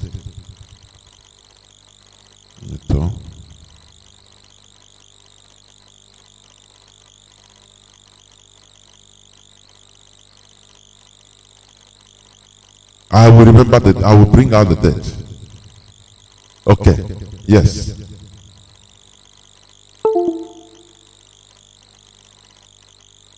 Yes. Let me see the date. When Olufalaye was abducted by Fulani headsmen. That one is he testified it. September 28, he came out on the news of September 28, 2015. How I was abducted, tortured, released Olufalaye. Olufalaye, who was kidnapped, a former finance minister, Olufalaye, who was kidnapped and released last week, has provided shocking details of his ordeal. Do you understand? At the hands of his abductors, narrating how he was deprived of food and made to trek several kilometers to freedom. Mr. Falaye said he was kidnapped by 6 Fulani headsmen last Monday at his Ilano farm in Akure. That's the only thing. He said it's not that they told him. He is there. He knows the Fulani. He knows the language. He knows by 6 Fulani. And do you remember that even late Buhari went and started asking, because there was little reprisal against the Fulani headsman. Now Buhari went there when he was not even a president to ask the Yoruba traditional ruler, say, why are you killing my kinsmen, my people, the headsmen? Some that kidnap. Imagine, for example, that these are Ipob people that kidnapped this man, this type of human being. Imagine what would have happened. Everywhere in Nigeria, they will start by from north to from west to they will start killing Igbos. But they swept this under the carpet because they are Fulani headsmen. They are, they are angels. They are pampered. Remember, I'm talking about leadership failure. Our people forget very easily. They don't remember. They don't remember history. And that is why they act as zombies, ignorant. I'm telling you. This man was abducted, tortured by Fulani headsmen. He witnessed it. Who is talking about it today? Remember when they killed the daughter of their Fenifere leader? Chinedu tried to concoct it, turn it to Igbo something. That is how they, because everything they turn it, in order to settle every case in Nigeria, okay, blame it on the Igbos, okay. Now the people are the receiving end. Now everything will be okay as far as you blame it on the Igbos. But proofs are bound to contrary. And they found out that they are Fulanis. But the heaven did not fall. No person did anything because the Fulani, all of them, the Fulani leadership, they were all and they are still all defending the Fulani killers. All of them. All of them. No person can come up on the air or publicly speak against the Fulani headsmen.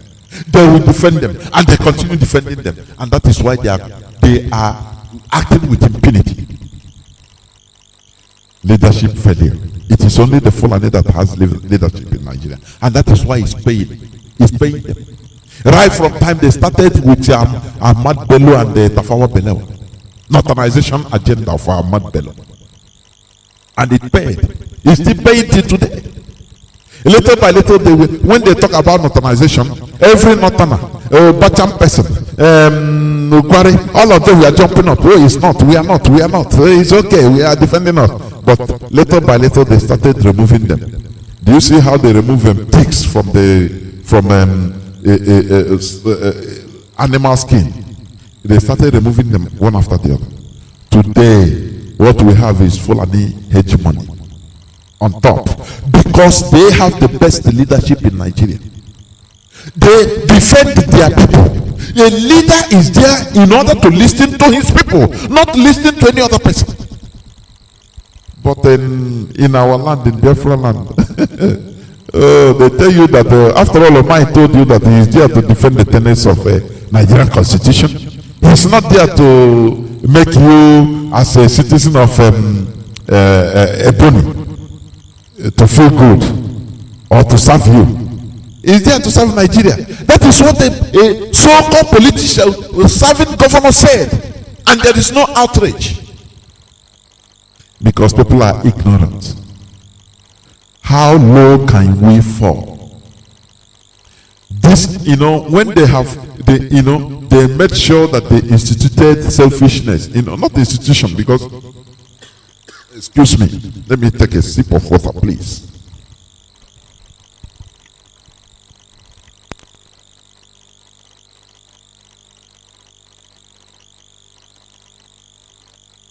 They made sure that they increase that selfishness in us already. They bloat it. Make you, they tell you still loot. Don't worry. As far as you loot, as far as you are a good Nigerian, you loot. And you see, the man will, if not only looting with hand, you loot with mouth, carry with mouth, with leg, everything. Carry everything. If you talk, if people try to rise up, he will tell his masters, these idiots want to rise up. Bring a military. They will bring military. That is what happened in Igoja, in every part of Biafra land. After all, we see how the letter being written by Mietiala that leaked. Some people are saying, no, this is not, this is, come on, man. Come on, you see everything. That this Mietiala, they have already candidate. What for you to see when Naimode went to River State, start singing Wike that is killing his people. He is playing to the tune of the drummers behind him. Now they told him that they will recompense him. You will see, listen, after his tenure, look at what will happen. Either they will put him directly in one position, or because of this letter that leaked, do you know what they will do? Because these people will understand them very well. They will tell him, bring any of your trusted fellow, somebody you trust, so that he will be serving your interest. You will be his godfather. No person will know, only him will know.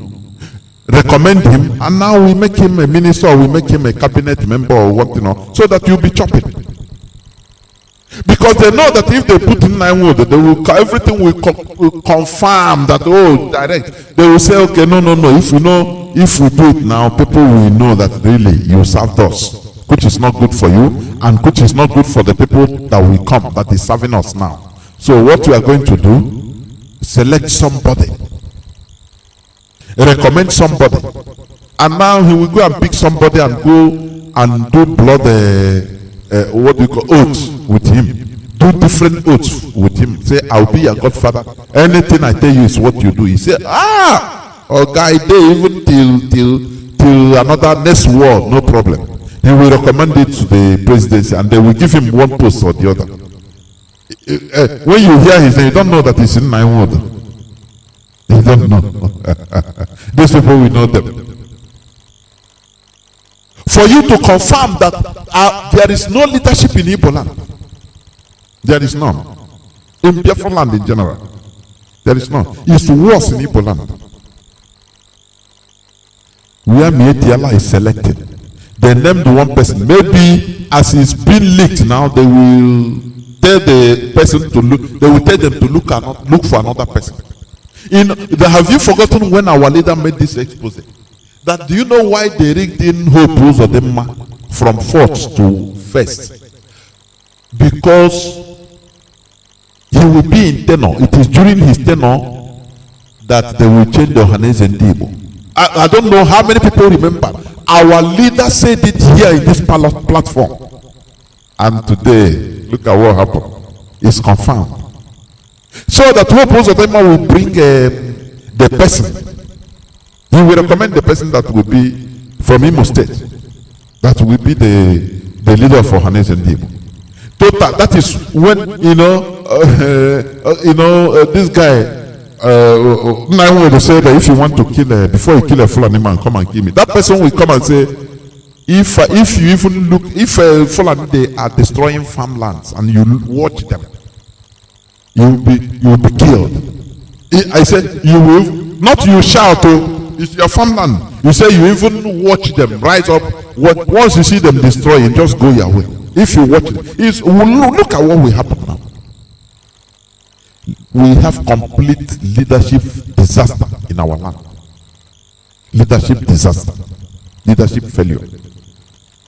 And our people are, the character of our people, they are not helping issues. People that you can buy with anything. With the thorough, with gold and silver, with anything you buy them and they start talking, they change, they give you even, they serve you more than even you think. These people, I call them lower primitive animals, I'm telling you. Do you remember when Obiano said that Mietiala is in his cabinet? I hope you've not forgotten that. Do you remember when in Enugu, Reverend Fathers, they were protesting for the killing, beheading of one of them by Fulani headsmen? Suddenly, when they were given podium to speak in Enugu government house, he started thanking the Mietiala for protecting them. Have you forgotten? And somebody will be telling you that this letter is a fake, this and that. What are you talking about? Why do we want to be mischievous all the time? Let us say the truth. That is it. Our leaders have failed us. We have no leaders. They have failed us verbatim. And that is why we are where we are today. Do you understand? So, what am I saying? It is only when the people rise up, all these woes that are befalling everybody, the solution is for people to rise up and take what belongs to them. You know, what the Europeans are doing, what foreign powers are doing is to make sure that people didn't rise up. That is the highest thing they are doing. Because they know that if people rise up to demand for what belongs to them, to pursue all these useless leaders, my brother, the Europeans can't do nothing. They can't do nothing. But they are trying to prevent this thing from happening. And before people should rise up, their mentality, they must embrace enlightenment. Otherwise, you change old clothes with another old clothes. What is the need? Do you know that today in Mali? Do you know Mali? I think you understand. Malians, they sacked their president in a nationwide protest and revolution. Do you know that today they are crying? They say the military is even worse. The president now, the people in power now, that they are nepotistic, that they are acting with impunity. Now they fall from frying pan into the fire. Before you engage in real revolution that will produce positive results, majority of the people must be enlightened so that they don't go and become worse than those people that they pursued from power. The same thing is happening in Burkina Faso. They pursued their president from power by mass revolution. But today they are shouting also. Why? Because they were not prepared, they were not enlightened enough. They just rose up, and once they pursue people from power, other criminals will enter. There is no need. You must know what you want. As we are saying, any revolution that will come in Nigeria, we must lead into the negotiation of Nigeria disintegration. The people will come down, will say, okay, just like Gideon Oka. There is no other basis. People, we must renegotiate. We must. Are we going to be in one country, or everybody to attend? Oh, Israel. That is what we follow Nigerian revolution. Any revolution in Nigeria, any successful revolution in Nigeria. It is not making, okay, you bring, okay, president, go, and he go, you bring another useless old criminal. They are there. In Nigeria, if there is a revolution, people should die. Politicians should be massacred. I'm telling you honestly. Before some, not even running away, massacred. What? Rawlings situation, Jerry Rawlings situation in Ghana. That is what will happen. It should happen in Nigeria. Because all these leaders, they are not leaders. They are not representing anybody. They are representing their foreign lords.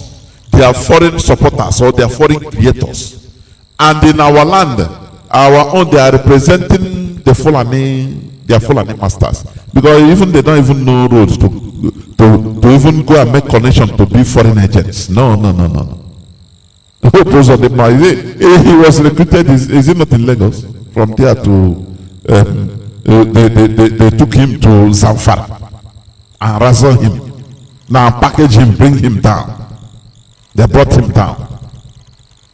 But all those his masters, they are now agents of foreign agents or foreign organizations and foreign governments.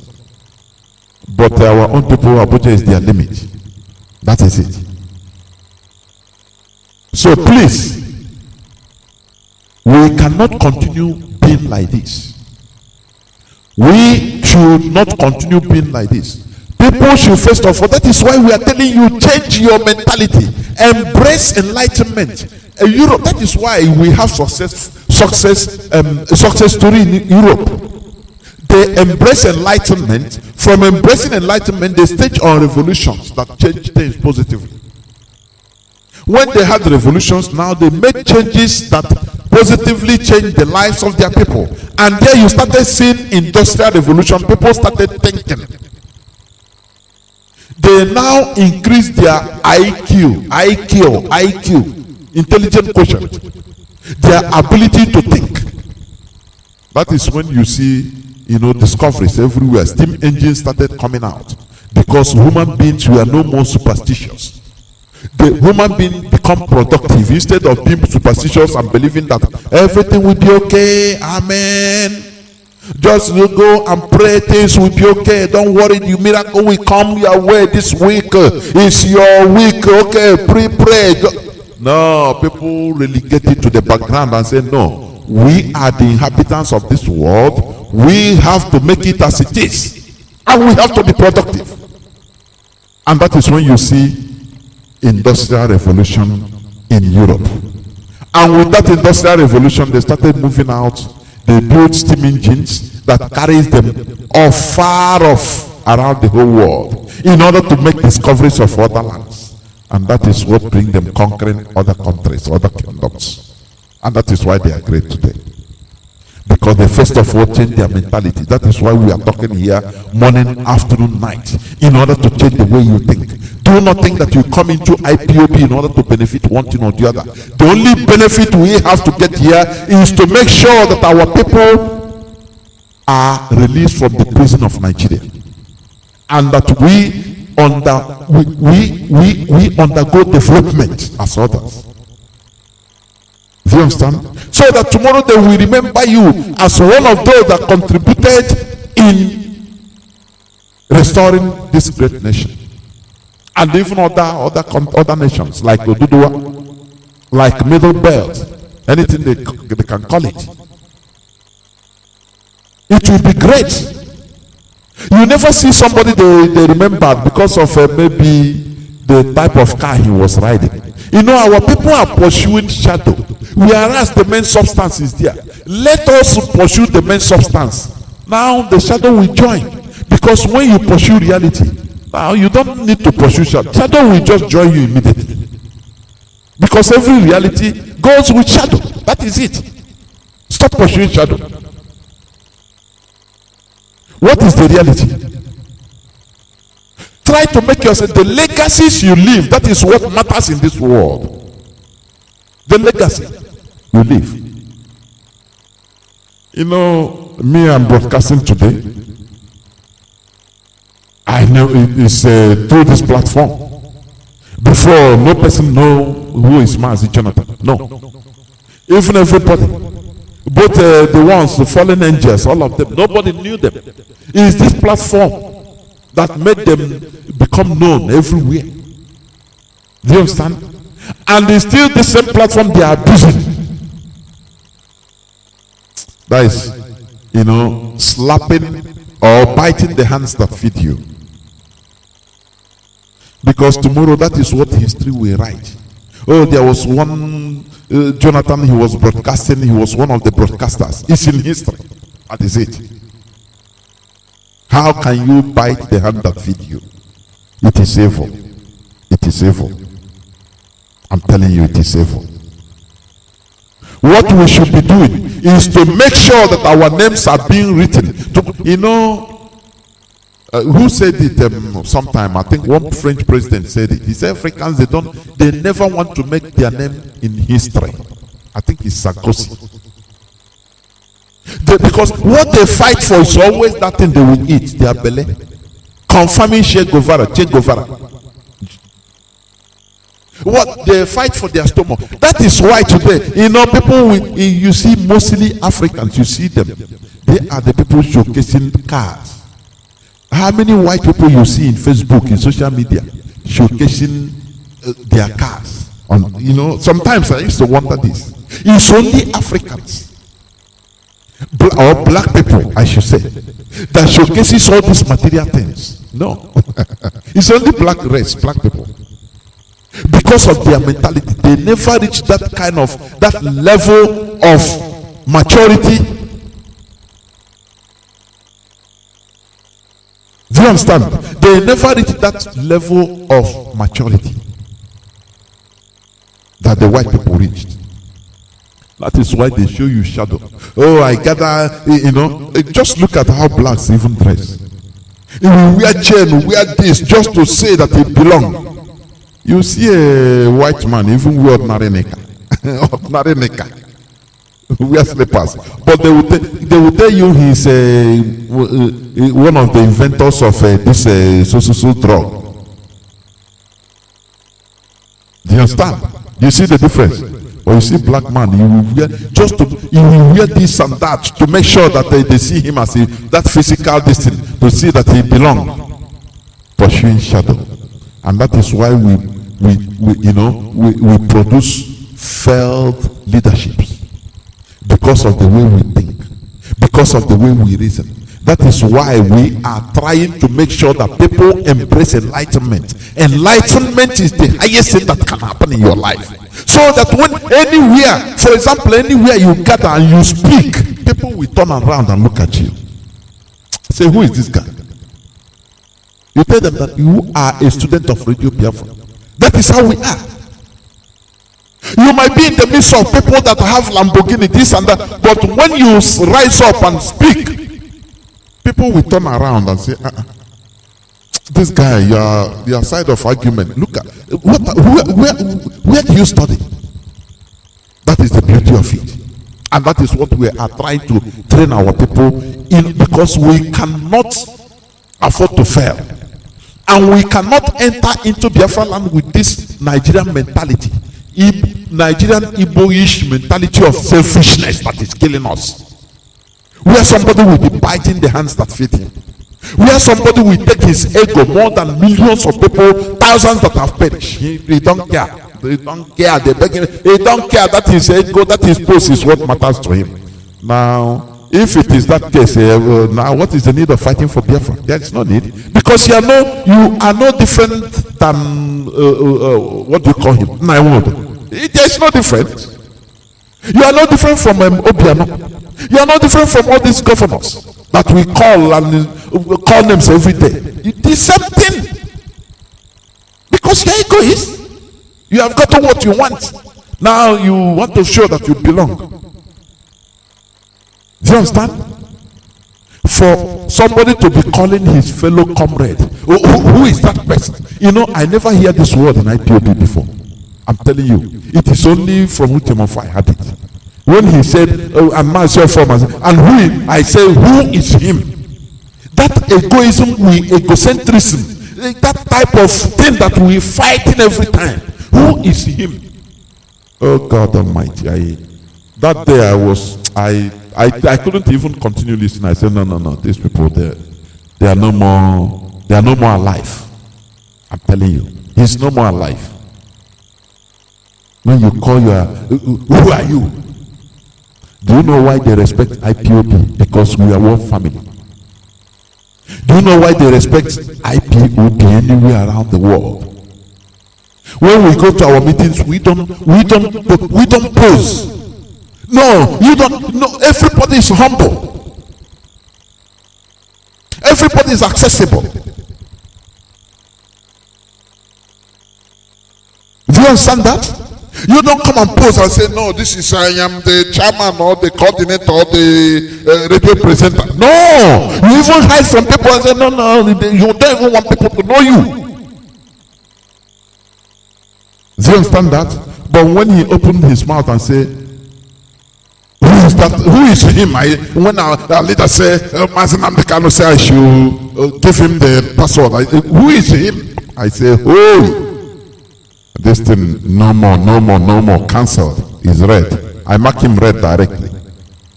So what am I saying? That thing we are fighting against to create a country. We cannot afford to create a country whereby the same thing will be happening. No. Instead, all of us will die. No, we cannot allow it. We are not fools, and we shouldn't be. Honestly, we shouldn't be fools. You know, people will just come and treat us anyhow and go their way, and we talk, and that is okay. But it's okay. It's okay. Leadership failure. The only leaders that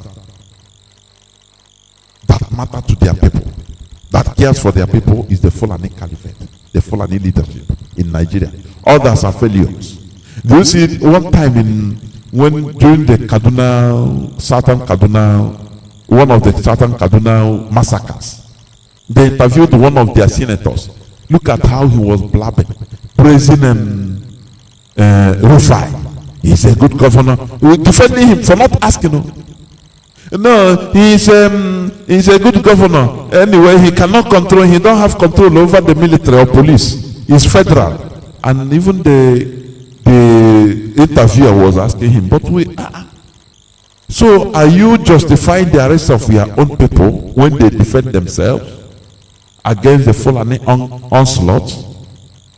No, why they should defend themselves in the direct to the people that do them that.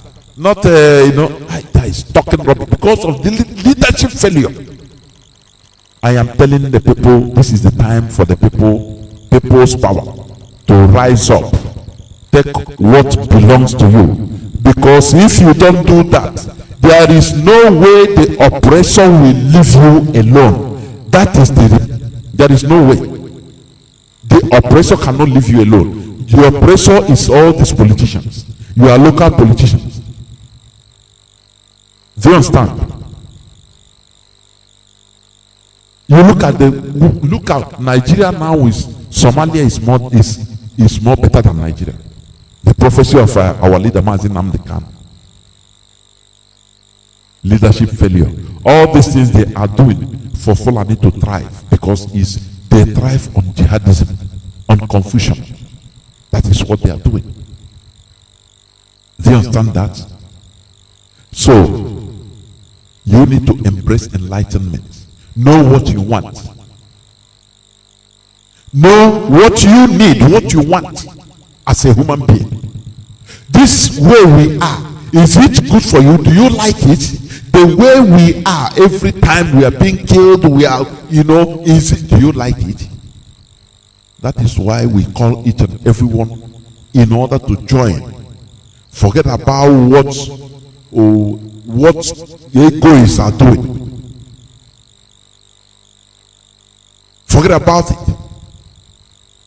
Because all these bad leaders, all these evil leaders, they always try to intimidate or buy the people. That is one thing they do. That is why they instigate people to fight against each other in the streets. Now they call them hoodlums. They send the military to go and kill them because they instigate them to fight against each other. They will give you money, buy you in order to go and kill your fellow sufferer. Instead of turning against all those bad leaders, the politicians. You know, during the NSAS protest, you know what? Immediately the federal government said they have they promised to release 75 billion naira to Nigerian youths. What of the Supreme Court governor? Oh, 2 billion naira. You know, because they know they can easily buy you. So that when they throw bone onto you, you start fighting against the bone and they take over everything. It is high time for you to shine your eyes, please. I am going to stop here so far, and I will go to opening my lines. But before I do that, I will go on a break, few minutes break, before I come back, please.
Welcome back. Our lines are now open. Our direct line is +1 213 328 6224. I repeat, +1 213 328 6224. Our subline is +61 405 142 547. I repeat, +61 405 142 547. Call us now and give us your view about the issue treated.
Okay, Call on, what's up, your name and where are you calling from, please? Welcome to the program. Thank you, Mazi, Johnathan. Thank you, Biafrans, friends of Biafra, lovers of freedom, listeners of Radio Biafra at this point in time. Good morning, good evening, good afternoon, good day according to your time zone. My name remains Mazi. I am from Akano, Ohofia, in Umuahia province of Biafra land. And I'm serving the indigenous people of Biafra living in Malaysia as the IPOB National Secretary. And I'm bringing you a notice from IPOB Malaysia at this point in time. Mazi, Johnathan, according to what you have been saying on this program today, it is very, very clear for everyone to understand that most of the people that are fighting for our liberation, for our freedom, they are not just doing it because it is a necessity for us to be free. Some of them, they are doing it out of their own selfish interests, just as a replica of what is happening in Nigeria. Because here in Malaysia, what I normally tell our brothers, our family members, family meetings here is that even though we have started this journey since 2012 and today Biafra is not yet restored, we have done nothing. There is no room for praises. There is no room for thanks. When Biafra is restored, we can beat our chest and say, yes, we did the struggle and we arrived at our destination. That is the spirit that we should be having at all times, not for personal ego. Look at what that man was saying, who is a former. People are putting their personal interest and ego before the collective aspiration of the people of Biafra. And this particular person that was saying this thing was on the payroll of the indigenous people of Biafra. We pay money. We contribute as we are here in Malaysia. We do everything within our capacity. Even when we don't have money here, we call money from home in order to make sure that the responsibilities of IPOB is carried on daily basis. But some people are there receiving salaries. And when you are receiving salaries, it just means that you are an employee of IPOB. Not a freedom fighter fighting for Biafra freedom. So when such person resigns, it is a burden that has been taken away from us. So these are the things that we should stop doing. We should focus on the freedom. No matter what you must have committed on this struggle, Biafra is not yet restored. So there is no room for taking praises or taking gains. That is not what it's supposed to be, because this is a freedom fighting. If you check very well, all the people that have been giving IPOB problems are those people that have never committed their money, their finance into this struggle. Someone that is being paid 4,000 British pounds, he doesn't even go to family meetings. He doesn't even pay monthly dues. He can't even say, since I'm receiving 4,000 British pounds, let me be paying monthly dues as my own tithe out of the salary that I'm receiving. So there is no spirit of patriotism. Rather, what they want to do is to enrich themselves.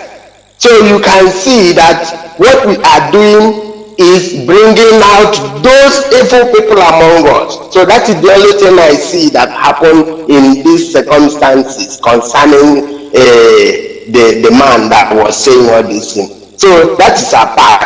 So now, Biafrans, friends of Biafra, lovers of freedom in Malaysia, we urge you to join our family meetings all over Malaysia, to contribute your ideas, to contribute your resources for the freedom of our people, for our own freedom, because we are not happy being here. We are not happy. Go home. We need the commitment of our family. We need to build our own land. We have been subjugated for a very long time. We have been enslaved. No country gives a Nigeria passport holder free visa in the world. And we need to change all these things. That is the reason why we are agitating for our freedom. Join our family meeting. We are a peaceful movement. The indigenous people of Biafra. We are spread all over the world. In Malaysia, we are in Kuala Lumpur. We are in Penang. We are in Cheras. We are in Damansara Damai. We are everywhere. Even in Sunway Pyramid, we are everywhere. Join our family meetings and contribute toward the liberation of Biafra. The number to call is 011-3685-8454. The number is 011-3685-8454. Thank you, Mazi Johnathan. Thank you very much. Thank you very much, Mazi Carlo. We must continue. I am talking about leadership failure. Caller on direct line, your name and where you're calling from. Can you hear me? Welcome to the program. Caller on direct line. Can you hear me? My name is Mazi Chinedu. I am from Abaje, Wangele, government. Welcome to the program. Mazi, I think this thing happened. I've been praying. I don't want to say many things, but let me sing this song.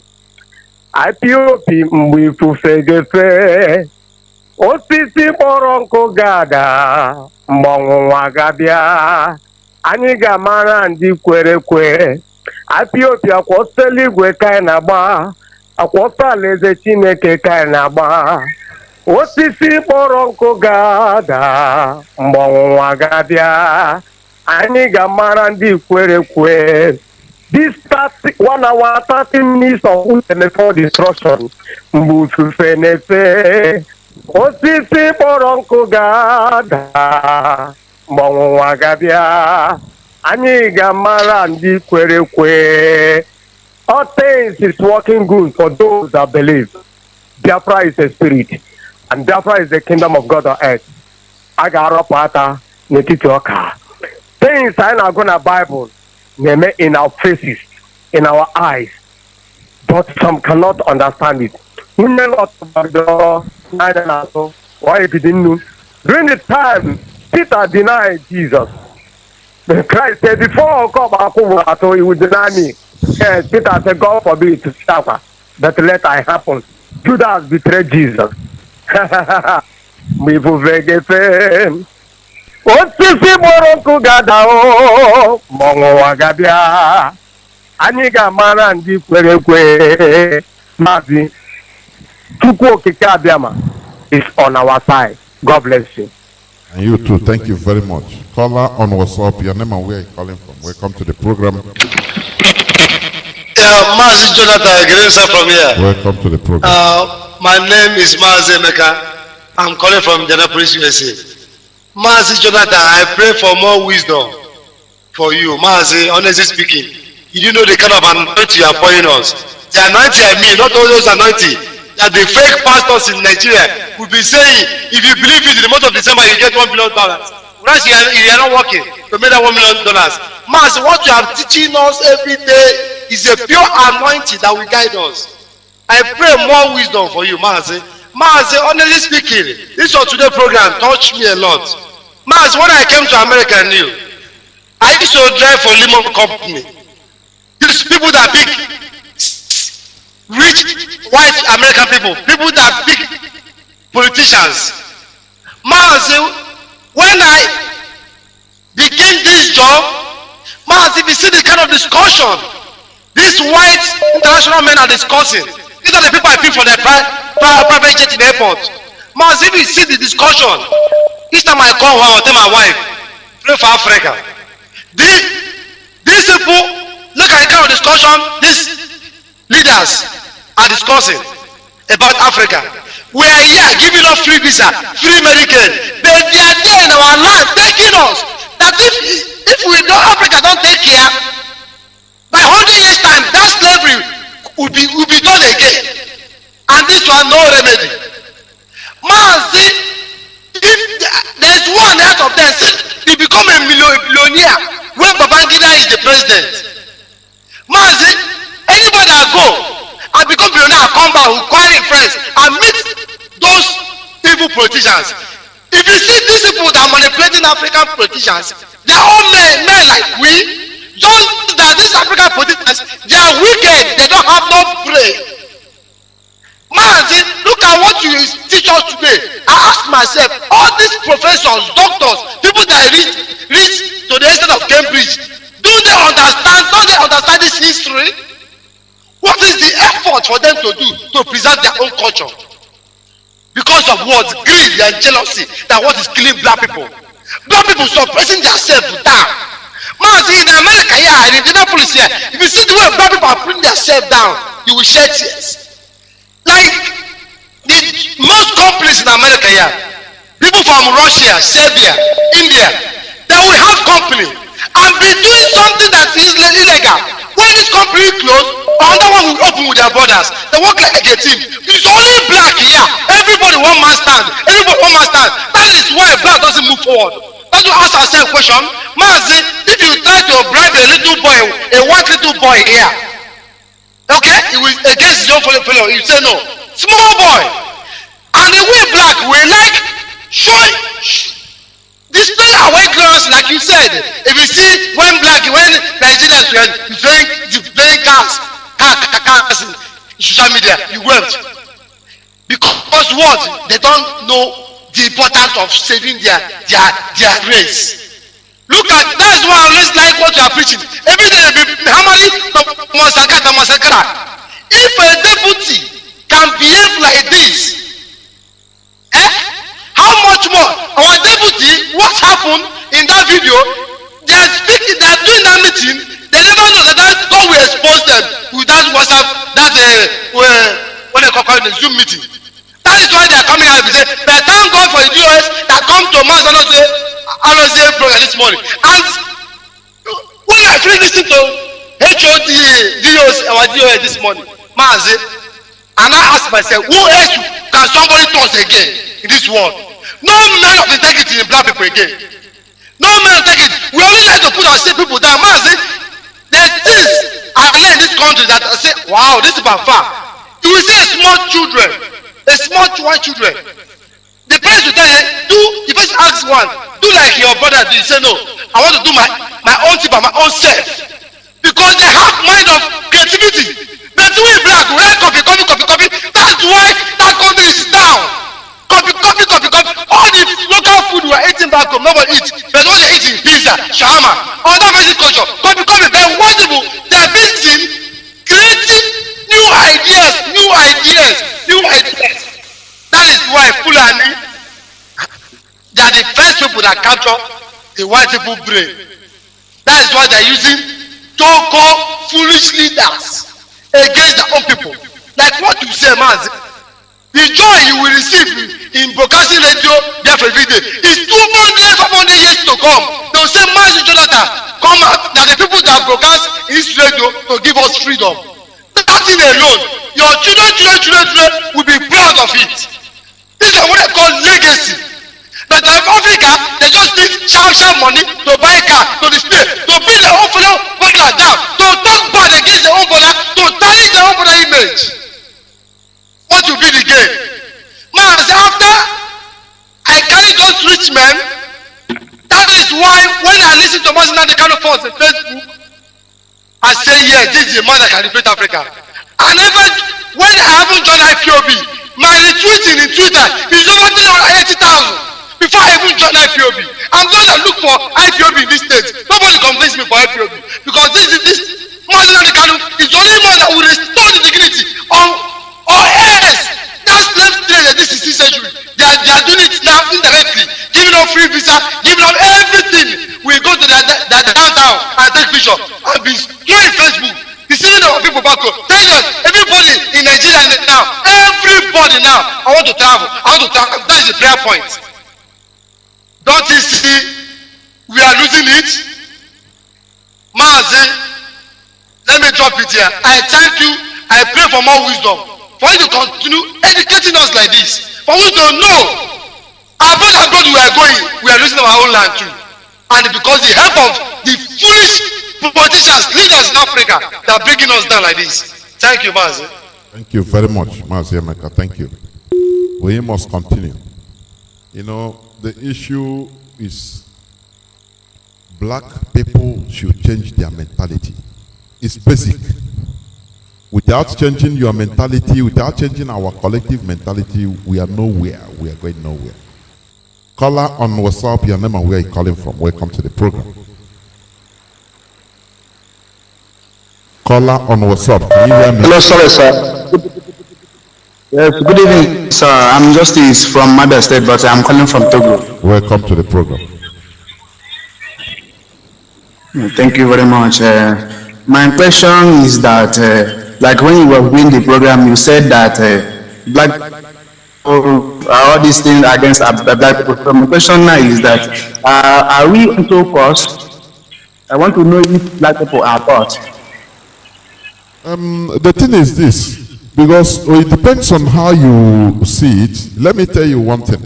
The Europeans have been on this thing like this, but they changed by themselves.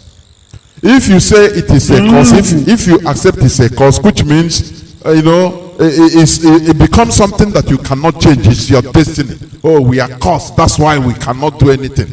So I don't believe that. It's the lack of enlightenment. It's not cause.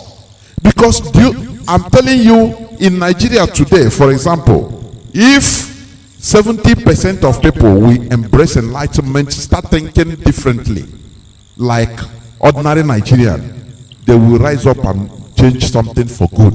That is what the Europeans did it. No person, they were rigmaroling under just like this. Even sometimes maybe they will be asking, are we caused? Why this? Because they were suffering also. They suffered until they liberated themselves from mental slavery. This is superstition. They started from age of superstition, age of darkness. Now they embrace enlightenment. It wasn't easy because there were people that time that was benefiting. All their kings and their pastors and their popes, they were benefiting from the misery, from the way they think like us today. But they change by themselves, the people. So that's it. It's not, I don't think it's not a cause. It's not a cause. Okay, but what about this religion vision, this religion mythology? They always say that the tribe of this, the tribe of this, that they are being caused. I don't really know about this religion, but can you please tell me something relevant about this issue? What specifically do you want to say about the tribe of what? The tribe of what? Be specific. As you just mentioned that the black people are from tribe of Ham. Okay, that they saw the nakedness. I say that is a story. You know, let me tell you one thing. There's one clip I played before even I started. He said they tell you nice stories in order to put you into sleep. That man is a master, a guru, Sadguru. He said people, they tell you stories in order to put you into sleep. He said, I'm not here to give you a solace. If you need a solace, go where they tell you stories. And they paint into this, they paint stories. How God do this and this and that and this and that, and you believe it because it sounds very wonderful. He said he was there in order to disturb the shit out of you, for you to walk and feel yourself. Now, in other words, let me tell you, human being right from time, human being was not like this. Human being have been undergoing what we call reforms and development. Because if you're a student of history, you will understand that, look, this microphone I'm talking to you now, it wasn't like this. It was discovered, this radio wave, radio transmission was discovered less than 200 years back. You understand? It is human development. But before that time, people were still human beings eating. But they didn't have the capacity in order to develop something like so sophisticated like this. What time did they start building satellites that they sent into space? From 1950s. 60s in short, they start sending all these things. But what of before? Do you know how many years? Why is during? Let me ask you. During the time of Christ, as we all know and read and everything, which everybody know, because I give an example with all this. Now, that time there was no aeroplane, right? Does it mean that does it mean that the material for producing an aeroplane was not here in this world that time? It was. We have iron ore deposited, but people never really understand their mental brain. Their brain has not been developed into trying to, manufacture all these things. But it's still the same human being born by all those old archaic people who originated from all those people. Do you understand? So it is human development that we should do it. The same thing we are preaching here every day for people to start thinking in another way around. Before, you never really understand. Many of us never really know, all these things in details until our leader came. We were living just like we are living. Oh, we are Nigerians, we are living, You can ask questions you'll be asking yourself sometime. Why are we like this? But you never really find answer until somebody instigated that awareness. That is how it works. Now, as you started researching. The same thing, another person will start until majority of the people will catch fire. Once majority of the people catch fire, now we start yearning for changes, positive changes. And that is where the center can no more hold for all this evil leadership. And the people will bring them down and develop, put another system that is better for that will encourage people's development, which we don't have now. It happened in Europe. That is it. So that is the question, the answer I can give to you. So it's not about religion being caused this and that. No, I don't believe that. It's not that. But thank you very much. I really understood your explanation. But my last question is that I don't really know if it is necessary to ask her or should I keep it secretly. I don't know what is inside your mind. If it's something to keep secret, you keep. If it's not, if it's something for the air, no. Something, I was just wondering why Africa, black majority are so this dumb. So, according to the research, I got some evidence that religion is mankind for mental slavery. So I was just imagining if this is true or really. So can you please tell me something about that? No, it's not forgetting something that you have to know. That is not something secret, my brother. You should ask it. Religion is human invention. Is created by human being. Is somebody following somebody's way, the way he believes that the way to worship God. Somebody's way of believing. That is religion. Simple and short. And you believe his own way. You have a lot of religions. Exactly. Yes. That is why you have different religions. But what they are preaching, the same, the end game, they are preaching the same goal, God. The same. But this one say you have to go through left in order to enter God. Another religion say no, it is through the center you have to go. Another one say no, you have to fly up in order to see God. You see that it is human invention. I've said it. There is this man, is the founder of Confucianism. Is a branch of religion that comes out, I think, from Hindu or from Buddhism. So he was a prince. You understand? But he left his princelyhood in search of the truth. Somebody living all his good things in life, because every time he wants to know what is the truth. And he ran into a desert or a forest. They looked for him, they couldn't find him. He was there for many years. Until he started finding the truth, writing the truth. And that is the book they are using in that religion today. The same thing happens to Islam. Muhammad went into solitary. Every time he went there to fast and to with nature, meditating.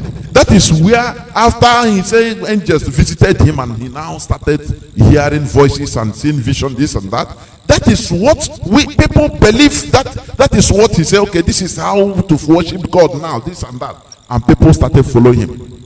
And not only that, people started killing for that. You understand? The same thing like every other religion. You understand? So that is the issue. So what is there is religion is the creation of man.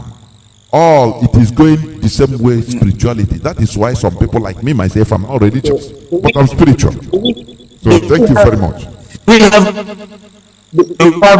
have a supreme God, and what is the easier way to worship him? My brother, you know one thing? Sorry.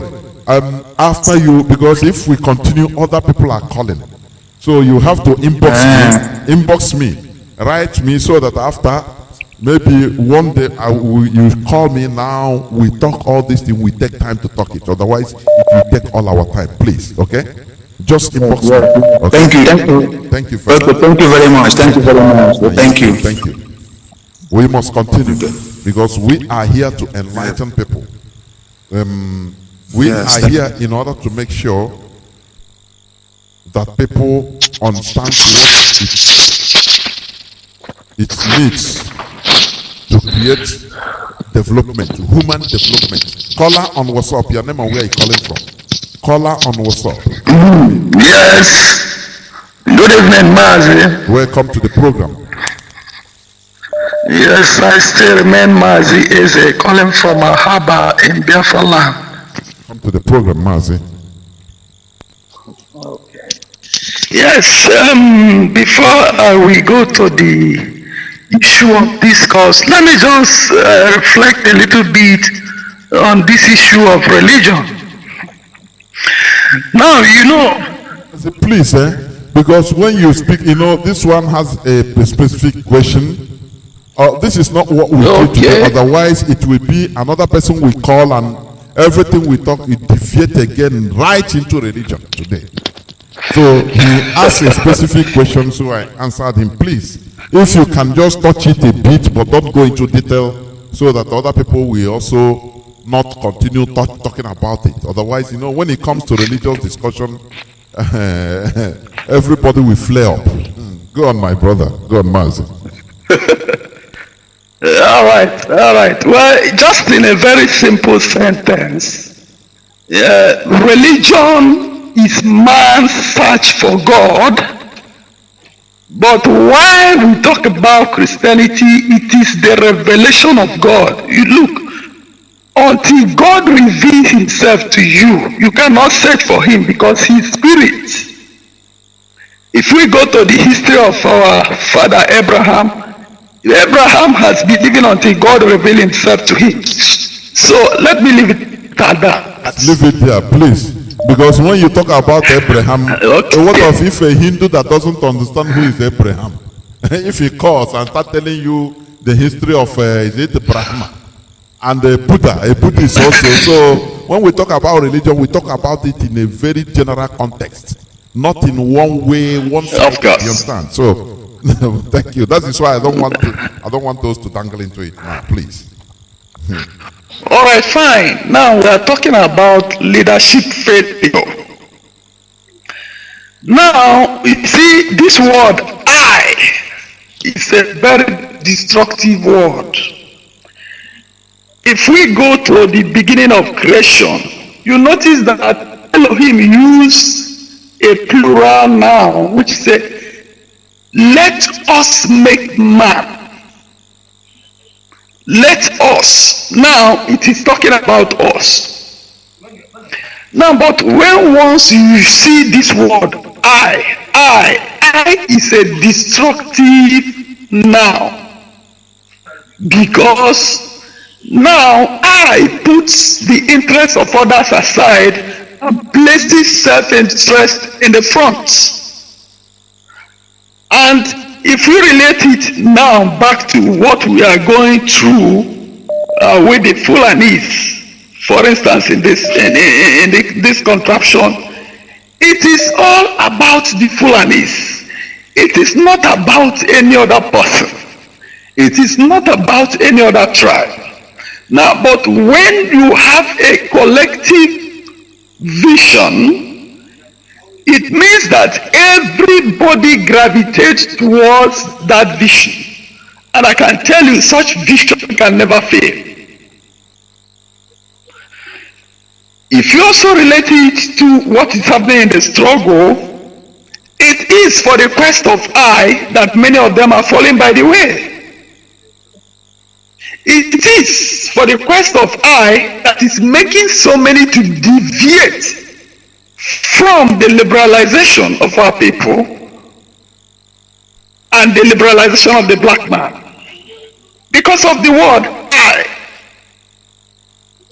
If you look at, for instance, in Europe or these developed countries, if you look at America today, you are talking about the American dream. It is not about one person's dream. We are talking about a collective focus to achieve a purpose.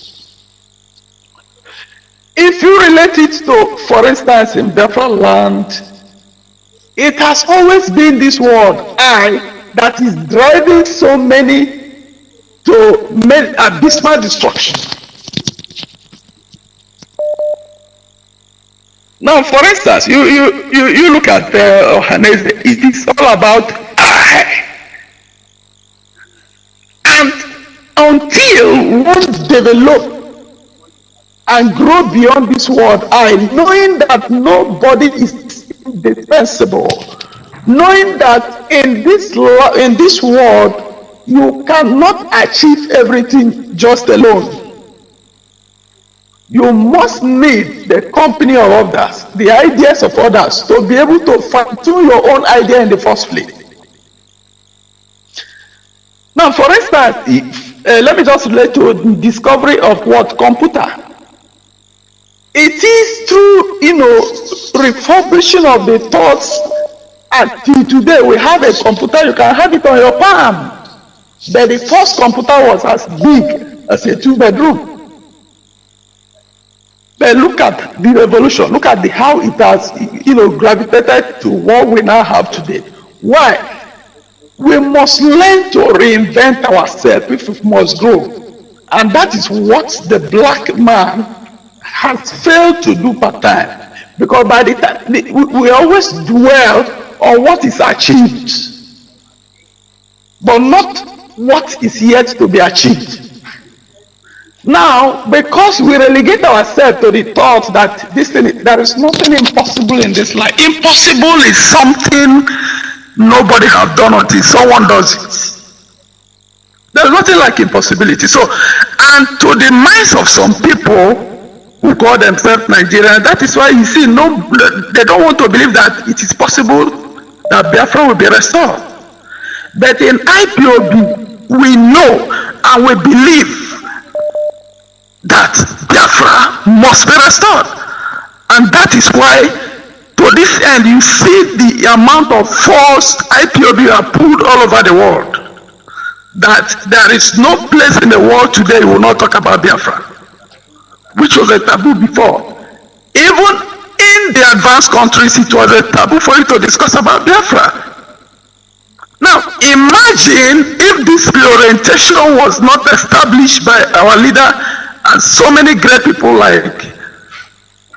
of like minds.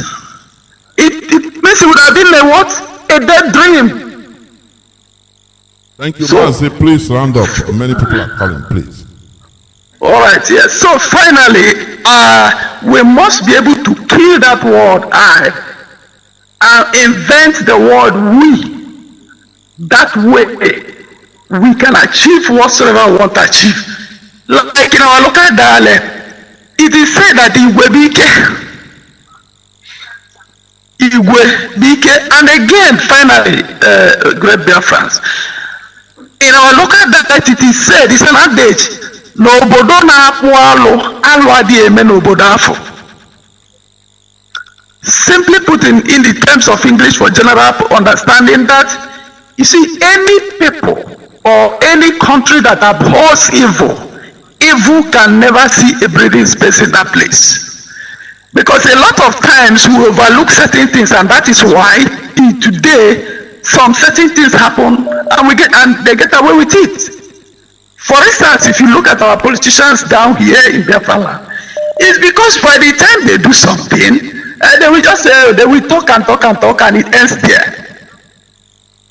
But when once something is done that is contrary to this vision, it will be radically dealt with. I can tell you, it will set a precedent that nobody will do that. By the time you think of the result, the person that did it last time, you will never try it. I greet you all, great Biafrans. Thank you very much. Thank you very much. Caller on WhatsApp, your name and where you're calling from. Welcome to the program. Thank you very much. Good evening, Mazi, Johnathan. Welcome Good to the evening program, from here. Mazi. Thank you very much. I'm Rabbi Charles. I'm calling from my location. I greet Biafrans all over the world, friends of Biafra, lovers of freedom. Our leader is Mazi Nnamdi. I salute you. Good evening from here. Mazi, Johnathan, may I just lend my voice to what you are saying? There are too many factors, important point that you just touched this evening. You know what is happening to black race, and the same thing that is happening to us presently, our people. You know, over the years, through the studies or experiences that I've obtained or gotten in life, I found out that I use this illustration where Jesus was speaking in the parable. He said he sowed a seed. A sower went forth to sow a seed, and the other seed fell on a rock. It did not germinate because there is no sustenance. It died. The other one fell on a thorny place. You know, when the seed began to grow, the thorns choked the seed, and the seed couldn't make it. The other one fell on the wayside. It was trampled upon, the bed of the air ate it. And the other one fell on a fertile ground. You see, where the battle is in the mind. The mind is the field where the seed is being sowed. Anything you want to create in life will start from imagination. Like the aeroplane, the computer, television, the ironing stuff, electric iron, even the charcoal iron. Somebody sat down and began to think, and all of a sudden ideas began to come. I heard you saying, somebody was saying that computer became a big box, and over the years they began to do innovation. Computer began to go smaller and smaller, and we have laptop. We have the one they call tablet. We have iPad. I began to get smaller and smaller due to innovation. Then we have it in wristwatch, that you can have your Apple wristwatch right now. You have your laptop right there. You can do everything there. You can even take telephone calls from there, make calls from there, receive calls from there. You see, just like the thing that Elohim gave over the years, like you said, Biafra, no one can speak about Biafra. No one can talk about Biafra. Biafra was prohibited. Even in schools, nobody thought about it. Nobody mentioned it. And all of a sudden, God brought somebody. You see, God looked carefully. He looked very carefully to select somebody. And he selected somebody whom he actually prepared from the womb. From the womb of his mother, he prepared this man. There are men. There is a man among men. Not every man that has the features of a man is really a man. There are those who, when pressure comes, they will back off. There are those, when you flash them entertainment, they will abandon the vision. They will go for entertainment. There are those, when you flash them material thing, they will fall for it. But when God was looking for a man to do this assignment, he selected a certain man among men who came, and that is Mazi Nnamdi Kanu. If you look at from the time he began, I'm talking of from the time I got to know him and see what he has been saying and doing, I said, Jesus Christ, no one has ever spoken like this before. There are things this guy is saying that I never had before. This made me to glue myself to internet, to computer. I began to listen. I said, where is he? Where can I get them? You see, and I went and in search for the family. I got the family. My brother and sisters, anyone listening to me, if I look at, like right now, I have somebody ranting on the internet saying the problem in the struggle is the DOS. I said, this is the person who is among the DOS. Just now, Mazi, Johnathan, he was on this in online ranting, and he was saying that there is something he's going to come and bring a change. This intimidation is going to stop. The bullying is going to. Let me tell Biafrans, I see what you are reading. I mean, what you are writing. I read all that you are writing and all your comments. Many people are not in agreement with what this man has been saying or is saying right now. A lot of people are not in agreement with him. You can see someone that is very, very confused. He thought he could make it. And remember, there was a time he was on air like Mazi, Chinedu, the way you are in now. There was a time he used to mount the platform, and he was giving orders and instructions, and people will be obeying and following. And people never, when he said, block the head breed, sit, don't let them go, sit at home, they will believe, they will do everything he said. Now, when orders or instruction is given, he doesn't want to take it, and he's now accusing people that, you see, it is on this thing is the seed. The seed fell in his heart, but it's not. It wasn't on the fourth ground. It wasn't on the fourth ground. That seed that our leader sowed didn't fall on the right ground in his heart. That is why this thing got choked, and that is why he's dishing out a lot of contrary stories and telling people. And I believe Biafrans are too wise to fall for this. Let me add to this, Mazi, Chinedu. You know, during the day, I got a call. Am I coming out here? I'm hearing a lot of noise.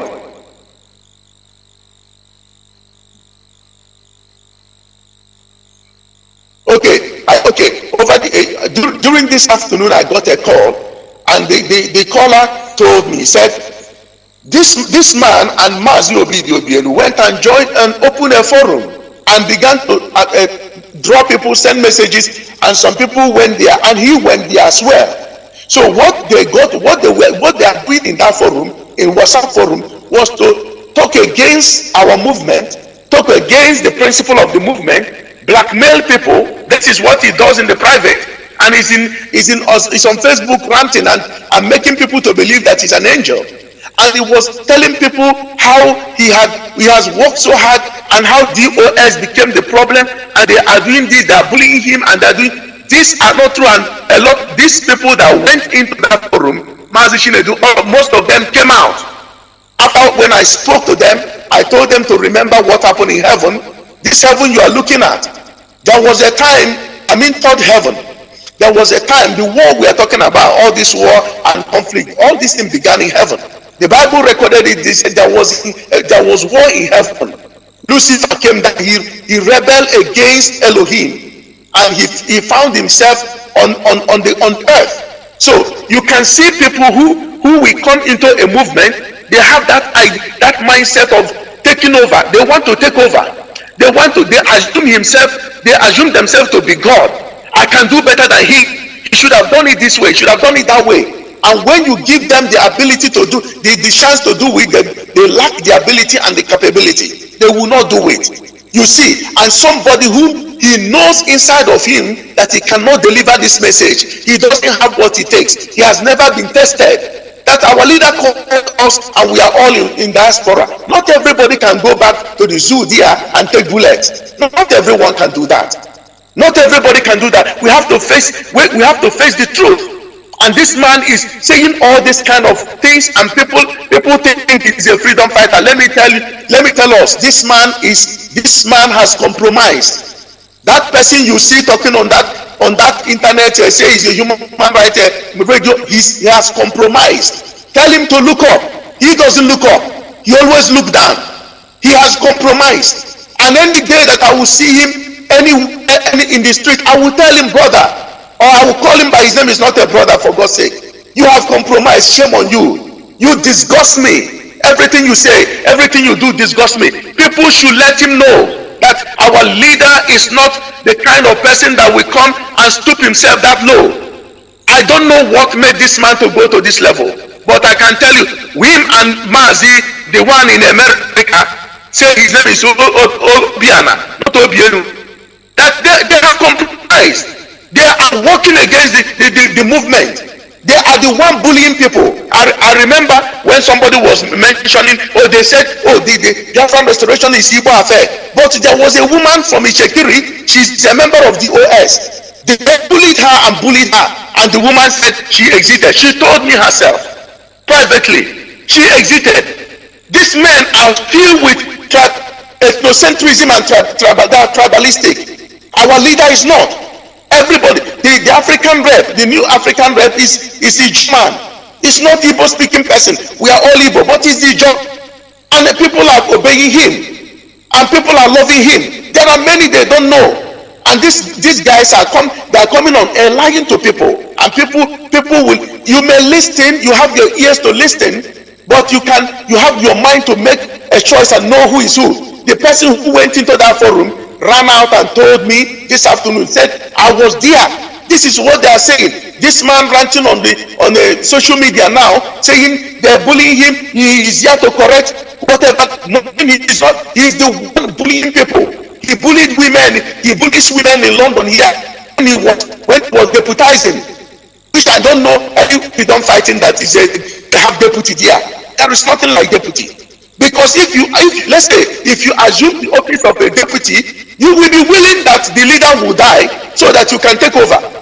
And maybe you don't have what it takes to take over, to run the movement and control people and speak to people and reach out to people and make people to love you. Our leader commands the love of the people. People love him all over the world. He didn't ask for it. He didn't go begging people or blackmailing people to get loved. He is naturally loved by all, and he never fought for it. He never destroyed anybody. These are the reasons why they went to his house and conducted Operation Python dance, because the governors, they were irrelevant when this man was moving around. They don't control crowd. Anywhere he goes, you see crowd. Unannounced, you will see crowd. Crowd will be there. Even so, if you ask me what could make me to enter aircraft from my location to Geneva, I didn't even know what I was doing until I found myself inside the aircraft and the door closed, and I said, what am I doing here? Because I don't like flying. And I saw myself I said, my goodness, for that 1 hour trip from my location to Geneva when we went to United Nations, I was praying, let this thing land safely. And while I was getting there, I was thinking of going home again, because I'm going to go through the same means. It is because of the love of this man. If I don't love him, this one ranting on social media, his voice can't wake anybody up. I can't even move out of my place to go to any gathering because of that man. Only Mazi Nnamdi Kanu can make me do that, and so many of us. So let people get wising up, and don't let some certain people that are filled with greed and envy deceive you. Mazi, they was for giving me this opportunity. Thank you, sir. Shalom. Thank you very much. Thank you very much, Rabbi. We must continue. There is something, anyway, we are winding down little by little, but we must continue. There is something here I want to read. Please listen. Okay, let me pick this call. I will read it during my last closing comment. Caller on WhatsApp, your name and where you're calling from. Welcome to the program. Can you hear me? Yeah, Mazi, can you hear me? Of course, I can. Welcome to the program. Okay, thank you very much.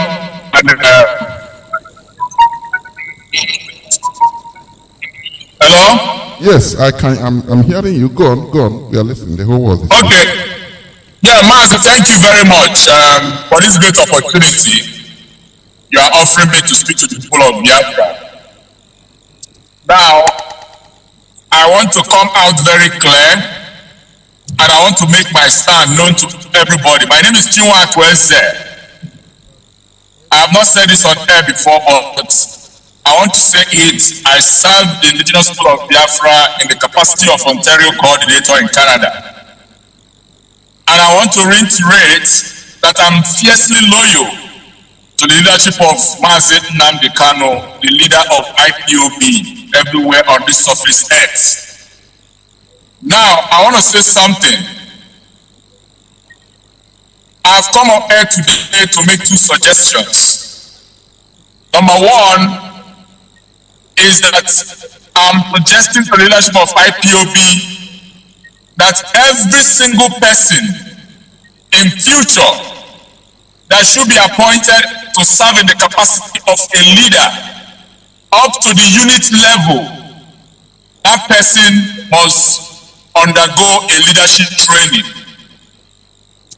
And the leadership training I am suggesting or recommending should be to know the key indices and ingredients in command and control.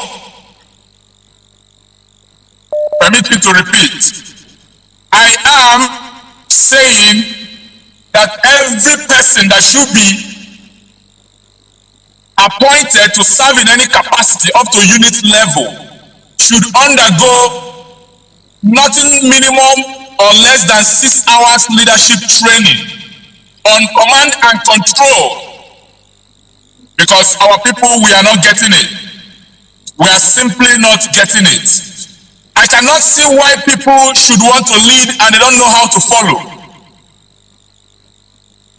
For you to be a leader, for you to lead, you must know the act of following. Because this issue of command and control has proven in the past that not everybody knows what command and control is. People are given opportunities to lead not because they are the best heads, not because they know it all, but because by privilege they are given such opportunities to lead. And when they lead, they represent the interests of the people in that area where they lead. And so they must always know that apart from representing the interests of the people, they are representing IPOB. A very, very renowned and noble organization. So if we are trained, I don't know how they want to do this. If it's going to be an internal training or it's going to be a training that will come from outside IPOB, maybe something like hire a consultant. Even if it's on Zoom, our people should be taught what is command and control. And after that training, if you know you cannot keep to it, you better say, I cannot abide by the principles of this law of command and control, and you opt out. But if you know you can keep it, then you can go ahead and take the position. What am I trying to say in essence? Command and control should not be used as a pretext. It shouldn't be used as a pretext, I repeat. Anybody serving in any capacity will never see yourself as a lord in this struggle. Rather, you see yourself as a servant. If I may say, a leader servant. Someone who is serving, but at the same time leading the people. What that means is that you should be able to do what command and control entails. You must not use it for your personal gain or for your personal interest, especially to oppress the people under you. That is my first recommendation. My second recommendation will come in form of advice. We are Biafrans, and it is always said that distractions is what you see when you take your eyes off the goal. Our goal is Biafra, and there is nothing anybody can do to stop us. We are moving, and we are like the elephant. If you fall on the way on our path and proven to be an enemy, we trample upon you and we move ahead. We will not stop. We are not considering to stop until we get to where we are going. And there is one man that has been proven that can lead us to where we are going to. And that's the person of Mazi Nnamdi Kanu. If you are not in support of Mazi Nnamdi Kanu, make your decision known in time so that we know how many we are as we march forward. Because if we discover you along the line, your name will be sorry. You'll be disgraced. If we discover you that you are an unfriendly friend in this struggle, you will be disgraced. We are telling you, make yourself known. I've always believed in one principle: neutrality is a side. You cannot be neutral. Especially when it comes to freedom fighting, you cannot be neutral. You cannot be lukewarm. It's either you are hot or you are cold. And you cannot be sweet all the way. Because somebody once told me,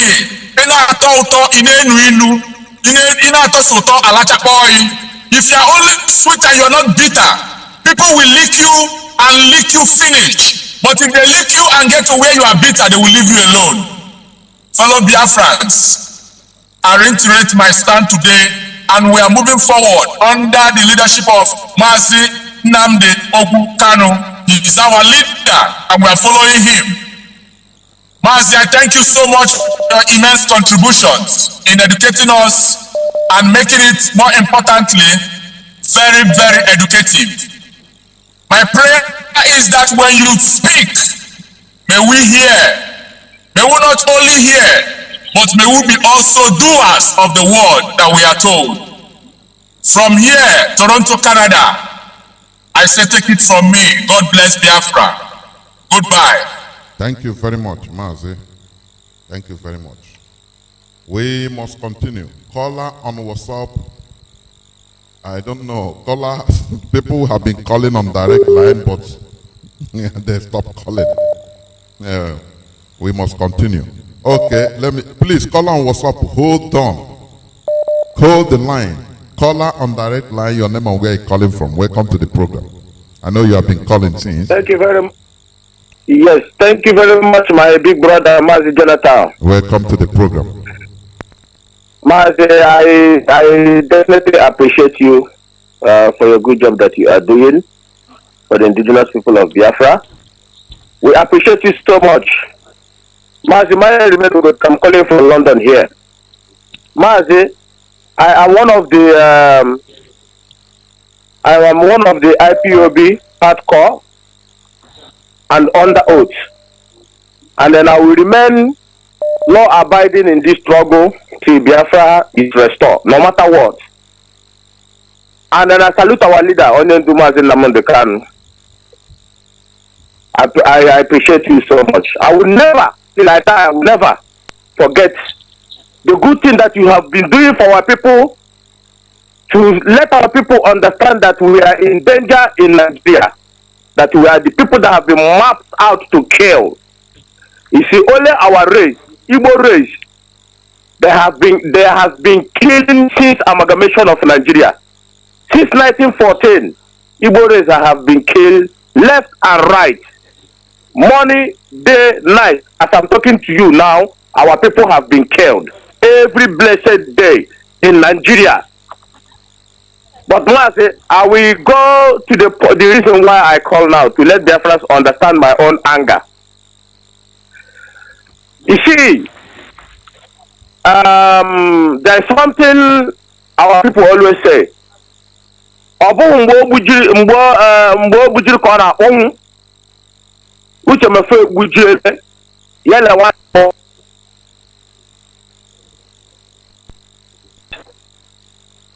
They form a gang into IPOB. This Nobel ordained peaceful agitation who have been agitating to set our people free. Uchemefo has his own gang into IPOB. For all this why, we don't have no idea. But no matter, I have said, I've told people, no matter what happens, they called you on meeting as a such %.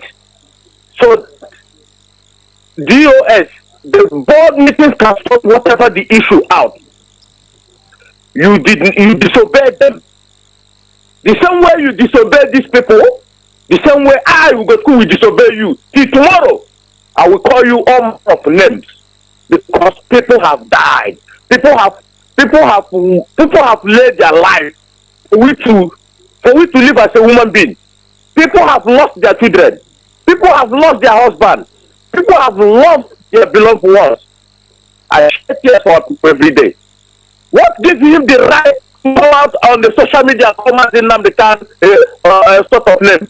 Have you ever seen Mazi Nnamdi Kanu come on media and tarnish any principal officers? He have never done it before, except the person that is destroying whatever that we are doing. He will come and remove you.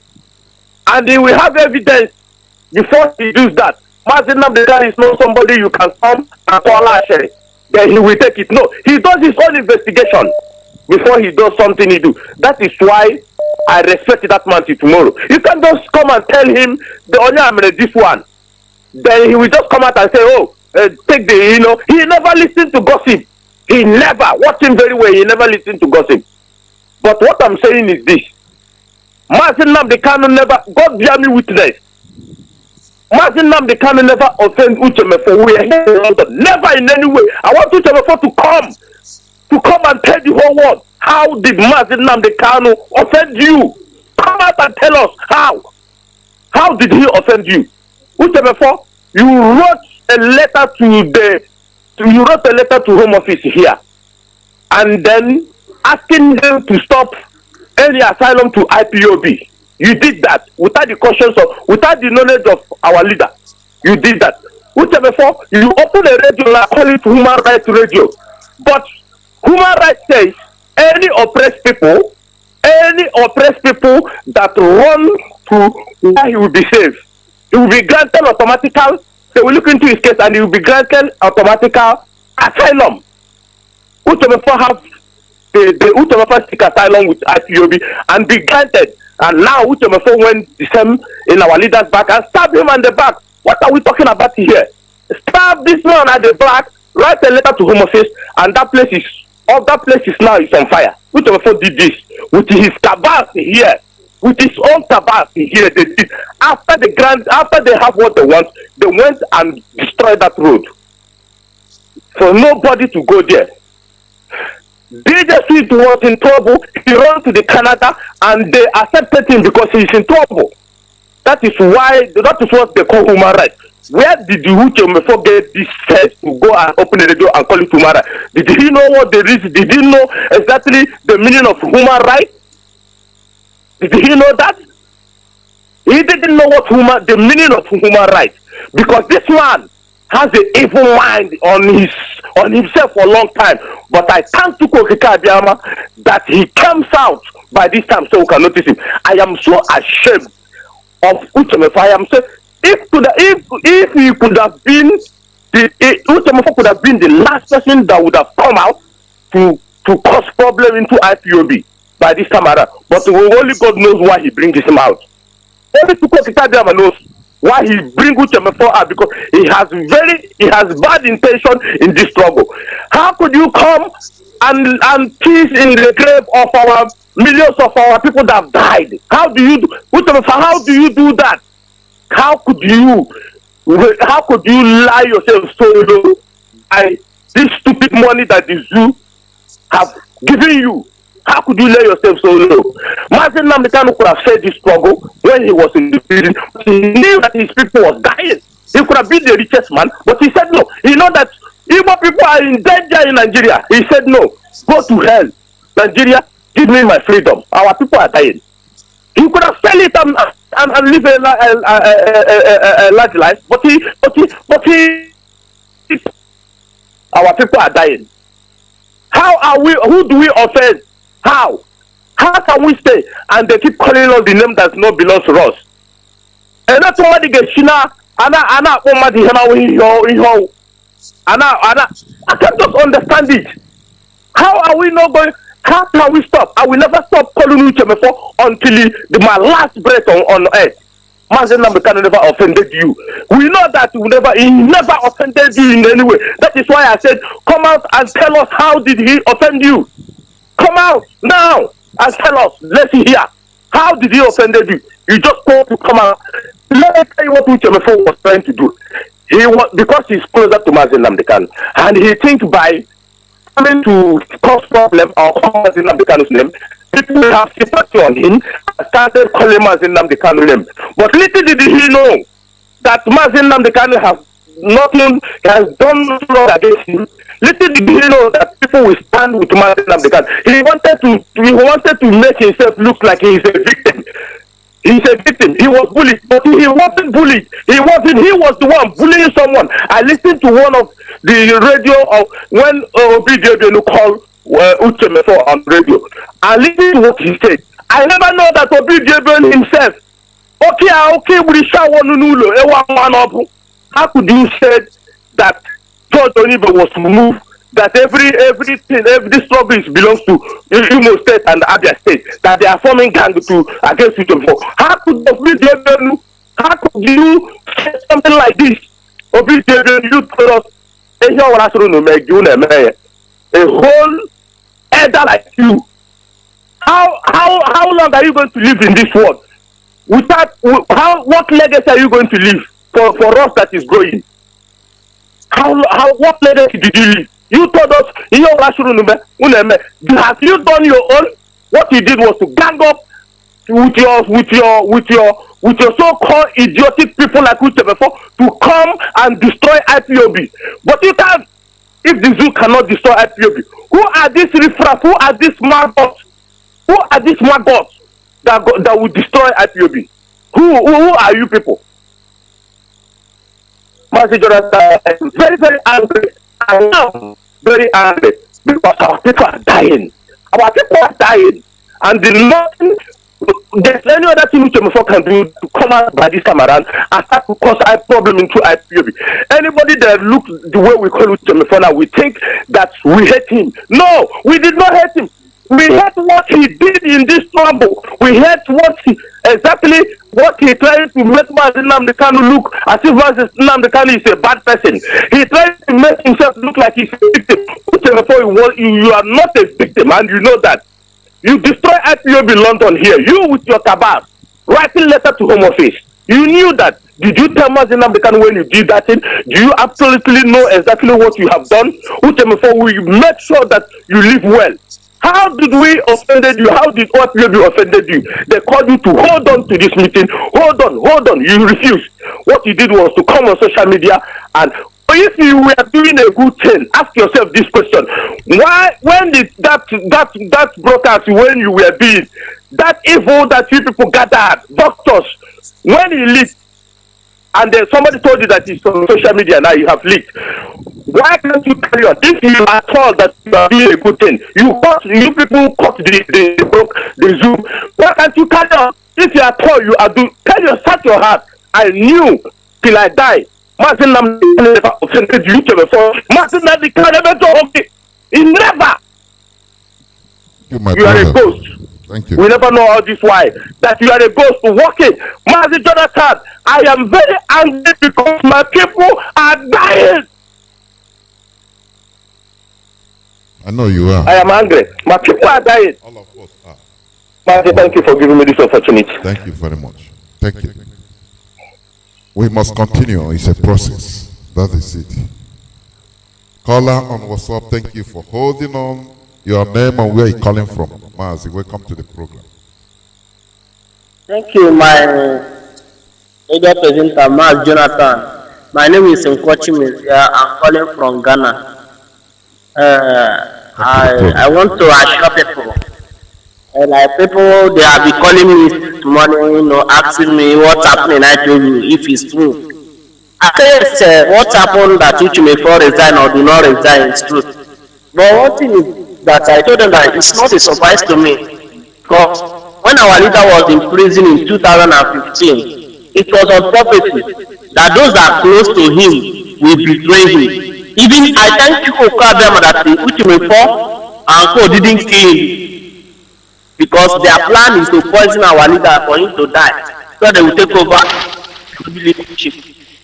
So Elohim that knows everything right from the beginning didn't allow it to fail. So I want to really thank you, Kadama, for what you do, and assuming that maybe that we have been embarked and this kind of thing happen, how are we going to do it? So I really appreciate people, Kabia. Like I want to make a comment on your topic, the failure, the leadership failure in Africa. I'm telling you that Africa leaders from local government chairman down to whatever they call themselves, as long as they are leader in Africa, they are all failure. I used to tell people like here in Ghana that I am on 7th of December, which is Monday, there will be an election, and the election will conduct there. There are some foreign observers, they call them, that will come and observe the election. Then I asked myself and some people, in the election they did in US, how many African leaders did they go to US to go and observe the election? How many of them went to US as electoral observers from Africa? But coming to 7th of December, to all to Ghana, they call themselves EU, AU, and forever. EU, UN, European Union, and this and that that will come and observe the election. But the ones they are doing in the Europe, how many Africans used to go and observe the election? These are the failures of the African leaders that they need to sit down and address. African leaders have fed us enough. Europe are the ones controlling the leaders. Okay, look at AU. Upon all the things that is happening in Nigeria, in fact, not only Nigeria, in part of Africa, there are problems. Since 2015, have AU stand up one day and condemn what is happening in Africa? Then, if it's no, what is the need of having AU as a leader? Why do we have AU? Ourselves, Africa Union. Which union are they in? So my point is that African leaders, they have failed us.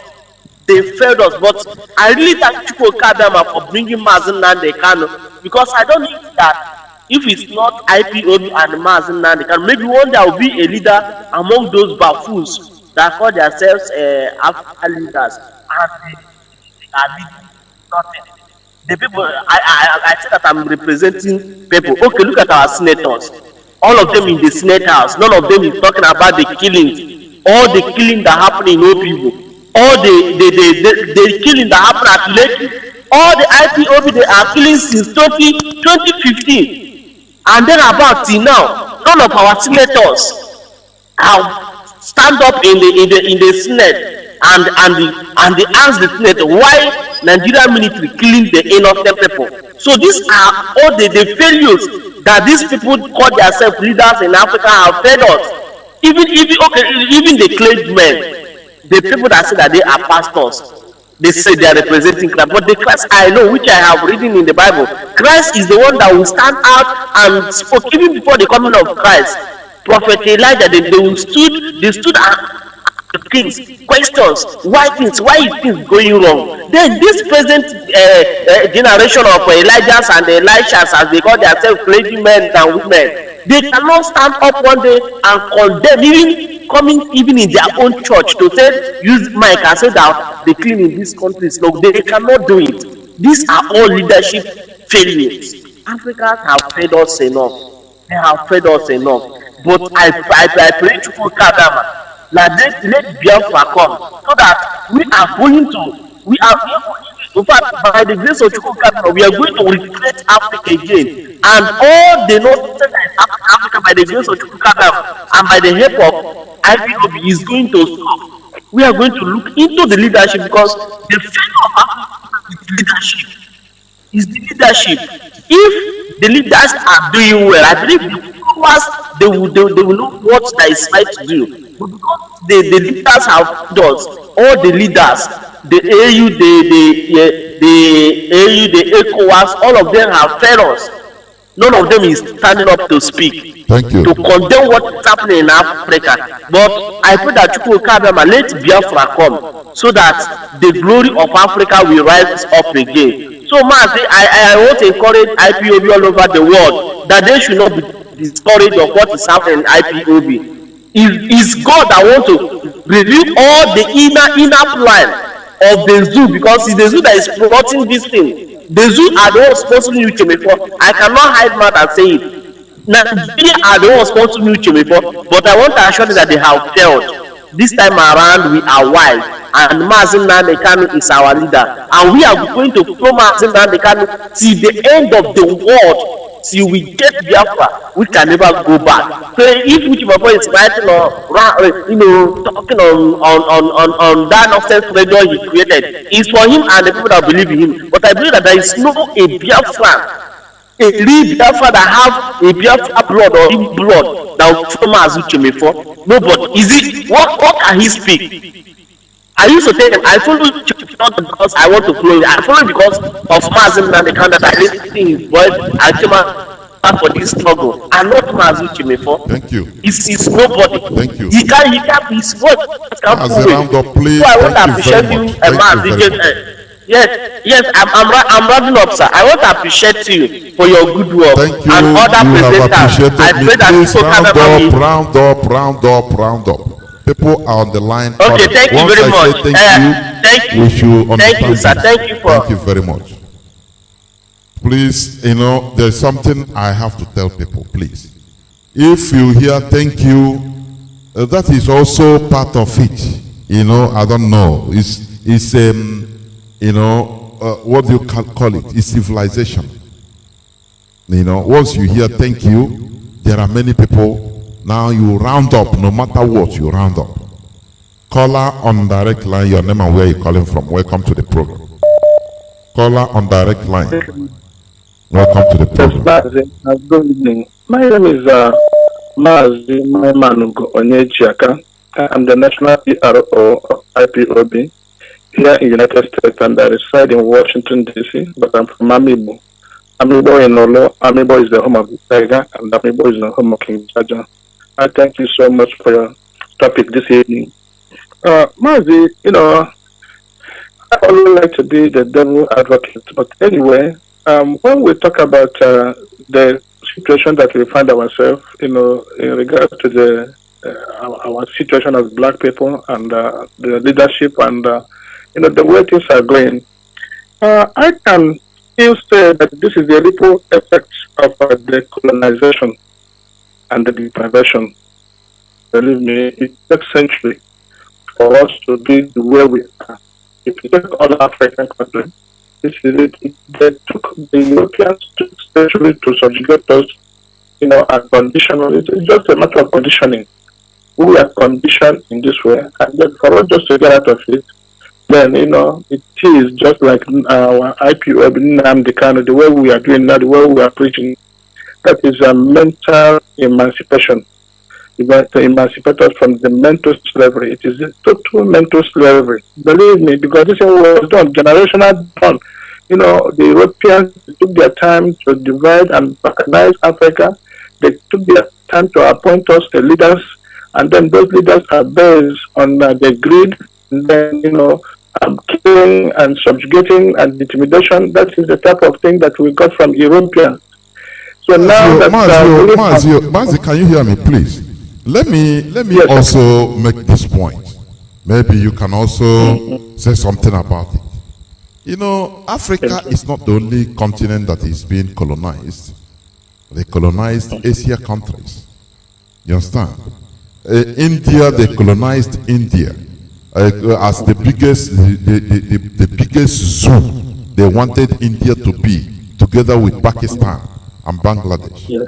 But these people, they had independence, and first of all, they resisted the ideology, the European religious ideology, India, we see today. And they didn't accept European ideology. Even the language, even European language, like English, they mostly maintained their language and their religion. These two critical things. Okay, secondly, when they had independence, India, they moved out as two countries instead of one. Because they look at their face, themselves in the face and told themselves the truth, without even British influence, without even making Britain to know it, that we cannot stay together. Let us go our separate. In 1947, they became independent as India and Pakistan. Of which after, Bangladesh also broke away from Pakistan. Now, why can't Africans do like this? It's because of, I don't blame the Europeans trying to say, okay, this is Europeans did this and that. Yes, they did, but I say Africans, when our leader used to say, what is the rationale behind keeping the structure the Europeans led, and we think that things will be better? It's not going to be good. The Indians, they broke this alliance, this structure, and they are doing fine today. Why couldn't Africa do that? Why? Okay, let me just for my own way of thinking. Then, if you said India was colonized by Britain, but when you come to Africa, Africa was sliced as a bread, was totally sliced and cut into pieces. And then France will have this, Britain will have, Germany will have, and everything. So all of them we are injected with this mindset. Like Frenchman now, he thinks differently from Frenchman. English, just a French colony like a Cameroon, and then for English like a Nigeria, and then they came and then they did what they did in Nigeria by creating the confusion where the Fulanis are empowered. So I am not justifying what they did, but I know definitely that there is a trace of the effect of this colonization and balkanization of Africa in this. It took a long time for them to do it, and now that Nnamdi Kanu have come, and now that we have decided to go through this route now just to get our independence, this is the real independence that we are getting. It is not the type of independence that's given by Britain. When we get Biafra now, when we restore Biafra, that means now that totally we are totally in charge of our own country. And this is when we are going to put the law and the constitution the way we want it. This is the first time when we have a real, freedom. That is this Biafra that we are having. So that's the reason why I'm so excited, that Biafra is coming. There has never been a country in Africa that have gotten the real freedom like the Biafra that we are going to get now. So in as much as we're going through this, but I'm still extremely very hopeful for the fact, the way that we are working on this Biafra, the way we are doing everything to set the constitution and everything that we're going to do so that we will be self-reliant, and then we are not going to base on our mineral, and then we can build with our intelligence and everything. British know it, and this is the reason why they don't want us just to do it. They don't want us to be dependent. This is the flag independence that we have now, that we are still depending on them. So that is why they are fighting everything they can fight. Well, having said this, now I'm talking about our brother. That is Uche. I love him. He's a nice guy. But Ichemefo, because of his greed, it's a matter of greed. But definitely, people have conscience. Ichemefo have gone to sleep and then have known what the damage he did to himself. Definitely it is. There is no way that he will not realize the damage that he did to himself. The one thing he did was going and writing a letter. The letter he wrote to the Europeans. He cannot do it, because I know here in US here, people from Sierra Leone, when they had their problem, there are people from Cameroon and other places that we are getting, asylum with that problem they have in Sierra Leone. It's not a problem. You don't have to go and say this person or this person will not get it. That is not the issue. It's a matter of greediness, and the way you are greedy and you are so selfish and so self-centered, you're talking about me, just like you said, a 2 years old. Remember, this is the conditioning. The 2 years old, when the 2 years old is talking about every time is me, all about. So he himself have not grown beyond that. So it's so unfortunate. He's still going to regret what he did. But now I don't want us to be deliberating too much and giving him, power as if it is something. It's just like ordinary person. He made his mistake. He just, falling off like Iranya or the Omiami them. All of them, they are history. So we don't have to be deliberating. Well, I don't like when we talk too much about them and then giving the power that they don't have. We have gone beyond this. IPOB, where we are very far away. And I believe that we are almost at the tail end of our journey. Definitely, that is when we start seeing this. And it is good we find it on time. This attitude of Uchemefa and other stuff that is going on, it is good now that we are 95% almost finishing, this our restoration is good than for us just to carry this thing over to our new Biafra. So it's good we find it now and then we have gotten rid of it. So now that we are going to our new Biafra, then by the time we get to new Biafra, then we will know that we don't have anything like that again. So what I am saying now is that I am encouraging all the Biafrans. This is a little distraction. This distraction is taking time. The time we can use just to, give all this information and, create awareness just like we are creating. Just encourage our youth so that they can go out and march again. Encourage our neighbors like the Oduduwas and then the other people from the Middle Belt. That is what we are just internally giving to all these, Uchemefa and other politicians. The politicians we have in Biafra, we have gone beyond them. Believe me, we are the one that are the majority.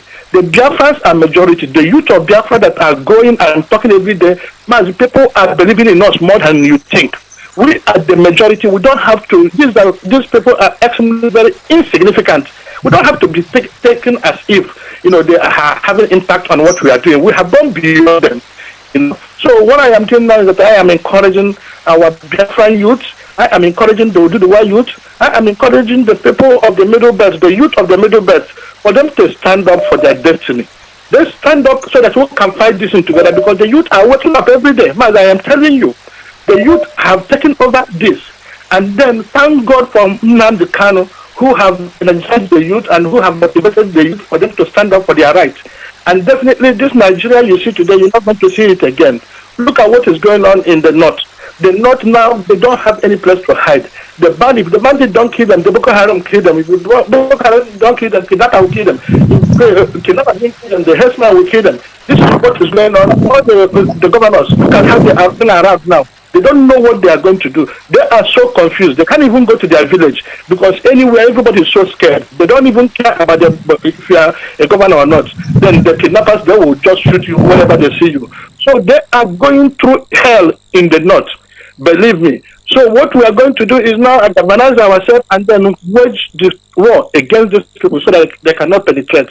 So Mazi, I thank you so much for the good job that you're doing.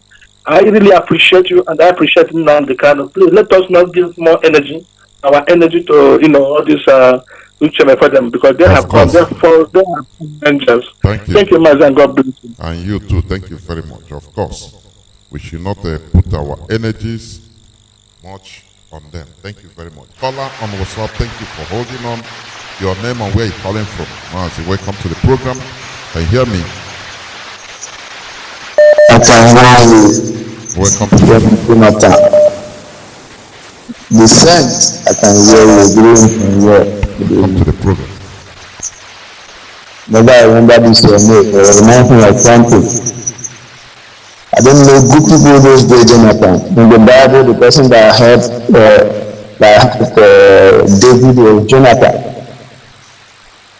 And in this time, we are here. Our deputy came, and he came to pass that is no longer here. Many people have came, and they are no longer here. But you came, and you brought a difference. You brought enlightenment. You brought deep revelation. You speak the way our leaders speak. And people get to understand not just about we don't need flattering. Please, Mazi, I beg you. Thank you very much. No, I'm not. Yeah. I understand. I'm not flattering you, God. I'm not flattering you. I'm just telling you what it's just the way it is. I'm not flattering you. Then I don't want us to be distracted because our leader already said about what is happening now. See that was within as we're entering into November, one of vocal that's something is going to happen. And when it happens, it will shake everybody. But that this is the time that he needs those that were born for this cause, those that were ordained before we were born to restore this kingdom. But now it's the time that he needs us to stand up and stand very firm and strong to restore this kingdom. And it has come to pass. Settled with answers, and now we're going like this. We are all seeing how it's going down, but we are still here. We that knows his voice. He said that the sheep knows his old master. Understand? So we know our master and we follow him whenever he calls. You know, I did this as a kind of distraction for some time now. I did have been silent. I don't know if it's a tactic that they do that they want to use to come and buy them. No, it's more our leader is a master in this game. You know what he's doing. He's not just a mentor, he's guided by God. Understand? So all I'm saying is that our people should remain focused. Our leader has not given up on us, has never said a word. So we should keep intact, we should keep in touch, and we should be focused until we hear from our leader on what else to do. He promised us something. He said that in this year, that two things are going to happen. Either it gives in or something gives out. But you see about this freedom, that it must come. It must come. And if it come, it will come. And we are already feeling it. The power be in the will tell you that something is happening. Something is happening. And in fullness of time, very soon the world will come to the bare light that everybody will see. Even the dead, the more years. I'm just urging our people, remain strong. Those that are born for this struggle, remain strong. Breakthrough will be ours. Our leader is still with us. He hasn't given up and he's not backing down. For he is sent by God to deliver us. And in a time like this, his work will come to pass, no matter what is happening. This is the fulfillment of the prophecy, that things like this will happen. So we're not surprised that it's coming from a place that we are not expecting it to come from. That's part of the process. And people are learning, so that in the future, maybe when we get into Biafra, so they will not just come stand up from somewhere trying to thinking that has all the power. No, it's not like that. That audaciousness in this struggle, even though it's a struggle, there is order. That is why IPOB is the way it is over the world. People respect us, government speak about us. At the mention of our name, Nigeria trembles. And Elohim, the one piloting these affairs, he has been our God right from day one, and he will be our God till the day we restore Biafra and beyond. And we keep serving him. The Lord, the God that gave us freedom, that brought us this far, and in a very short time to come, he will be the one who will continue to serve. So people don't say ndị ebele okwukwe biko unu adapụna jisi n'ike unu anọ na nkụja maka ife na-eme na onye anyị na-eso bụ odogwu. Ọ bụ odogwu, ọ maara ụzọ, bụrụ onye na-eduga anyị n'ebe ahụ. Abụghị maka ndị ihe na ife niile ebesịpụta ọmegị na ọma ya jụọ oyi. Our leader will still be there. Nnamdi Kanu will still be there. Nnamdi Kanu is not 224. He's not any other person. He is our leader. It is his voice that we heard and we follow him. For me, nobody brought me to the struggle. I discovered myself. I did some research. One day I read about him. And I feel him, he speaks the way I speak, he reasons the way I reason. I say, this is the person. Until today I'm here. For many years we have been in this world. And now the freedom is about to come, and many things are manifesting. So that we will go into Biafra with this kind of idea. It is better it happen now. I'm having the war and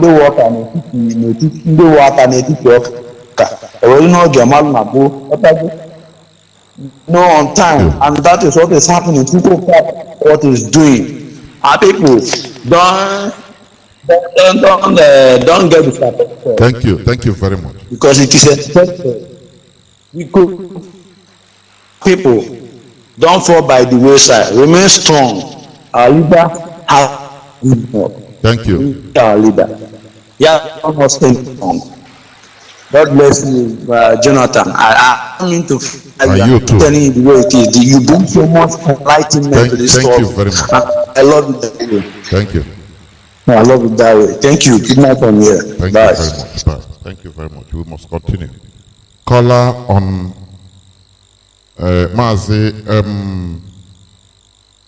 Pastor Jack, are you there? Welcome to the program. Welcome to the program. Please call on WhatsApp. Hold on, I will bring you in. Call on WhatsApp. Hold on. Pastor Jack, go on. All right, thank you very much. Good morning, good afternoon, good evening, fellow Biafrans and lovers of freedom all around the world. Wherever you are listening from, my name is Pastor Jack. I'm calling from Lagos as usual. I just want to make my brief contribution, and in addition to Mazi Johnathan's discussion tonight. Just like he said, and some of us have also opined, I think we have gone beyond the issue of destruction.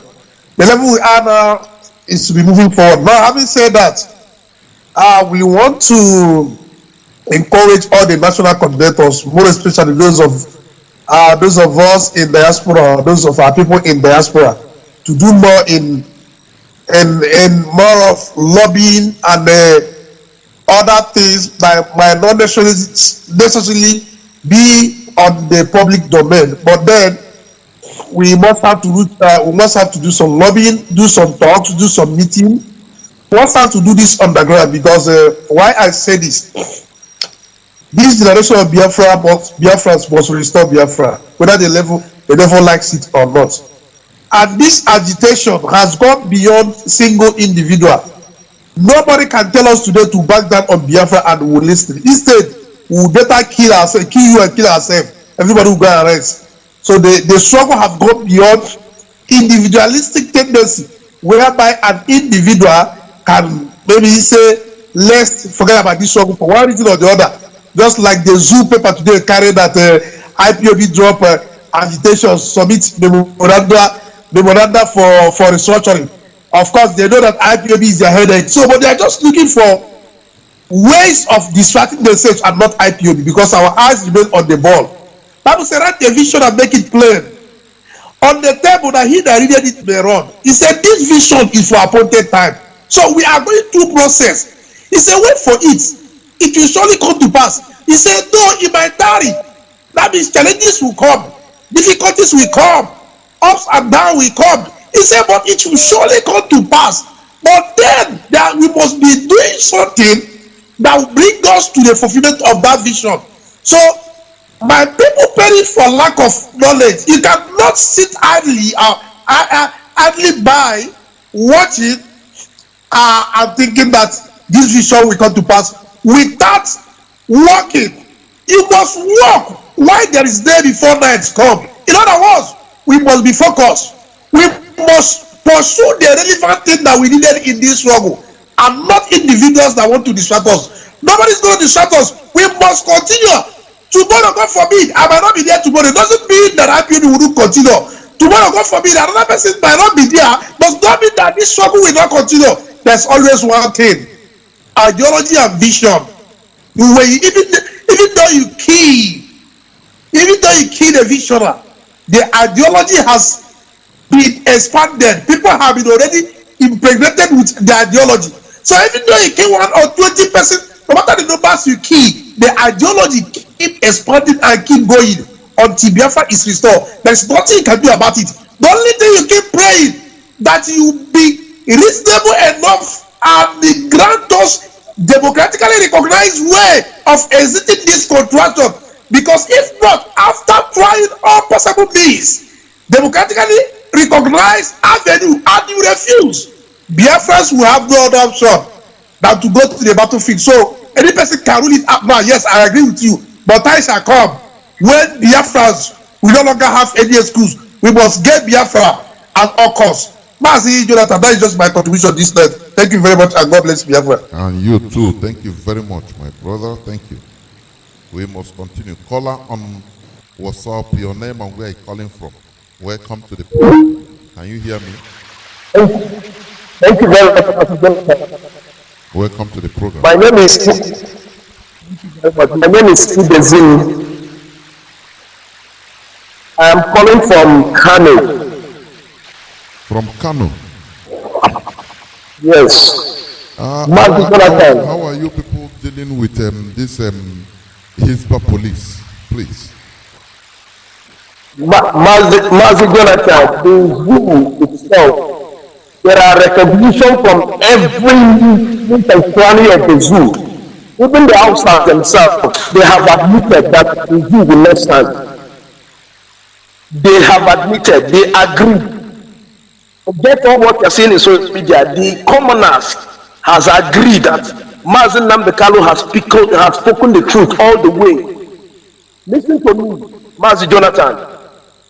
Nelson Mandela said, and I quote, "Education is the most powerful weapon which you can use to change the world." And that is what Mazi Nnamdi has done over the years. Are you hearing me? Of course I do. Go on. Then there is an interesting clip I want you to hear, Mazi Johnathan. Are you hearing me? Mazi, go on. I'm hearing you. The whole world is listening. If I'm not, I would let you know. Just go on. Listen to this clip.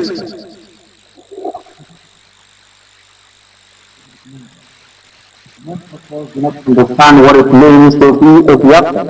You have not seen anything yet. I was kidnapped.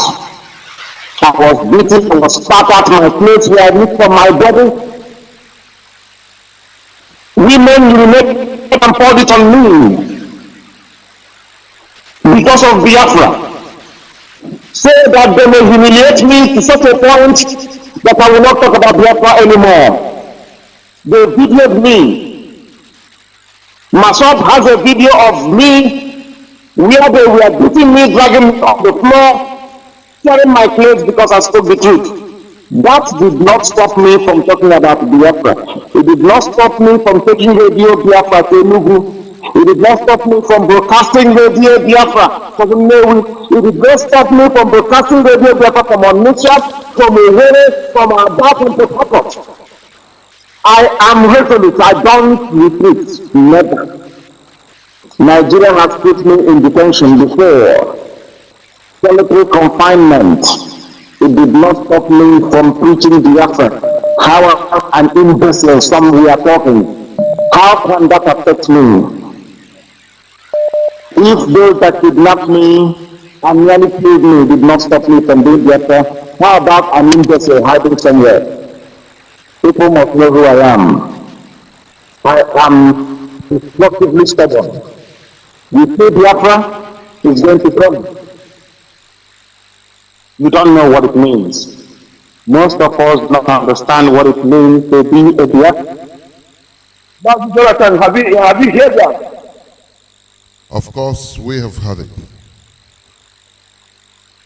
I think that is all I have to say. Our leader has concluded everything. He has said everything.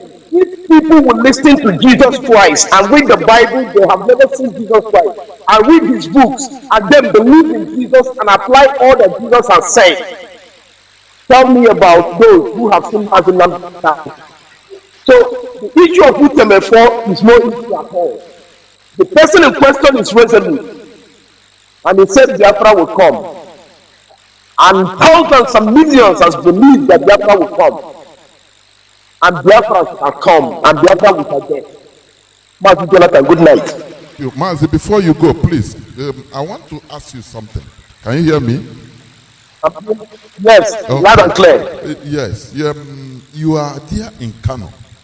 I want to ask you, how are you people, Biafrans, really doing things there?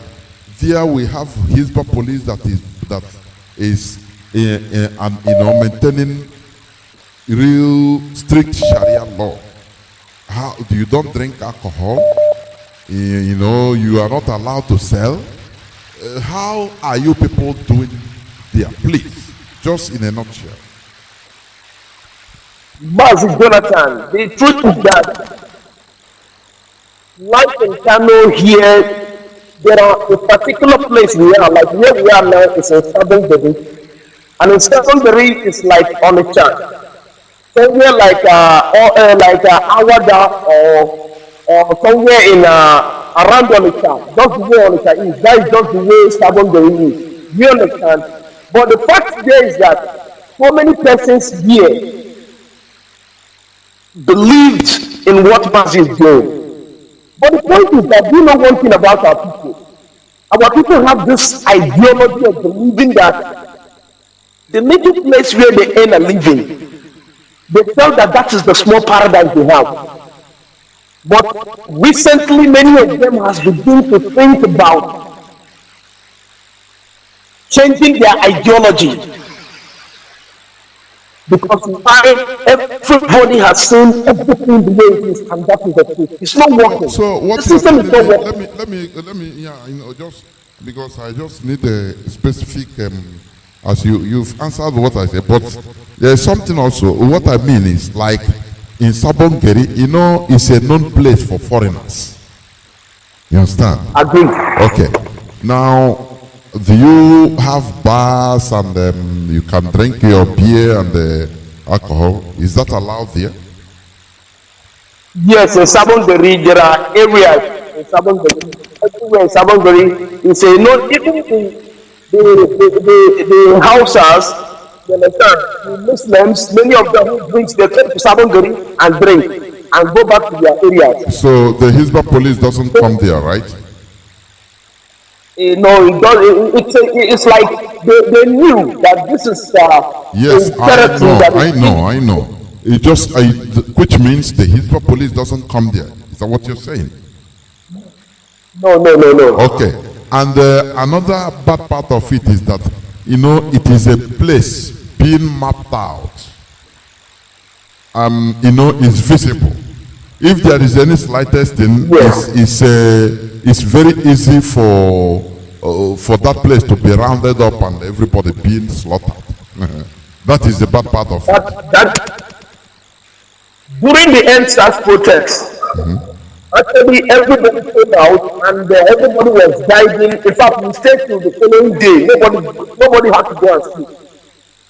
Now, let me ask, how then do you people, because this thing sometimes it beats my understanding. Personally, I never see. I never live in the northern part of Nigeria. I visited there once or twice, but I go for one program and come back. So, but I never, right from time my father put into us going to the northeast, if you go there, you die. So none of us in my family ever try to even have a hope of even going, even from Jos, even talk less of going to the north, any part of the north, Kano. So, how do you people, every time, as I say, I never see somebody that come from the north or that have lived in the north that give good testimony. You make money, yes, but your heart is always at your destiny every time you are listening. How do you people always stay like this, always in fear? Doesn't that make you people start thinking, so many people start thinking, say, what? How can we be living like this every time in fear?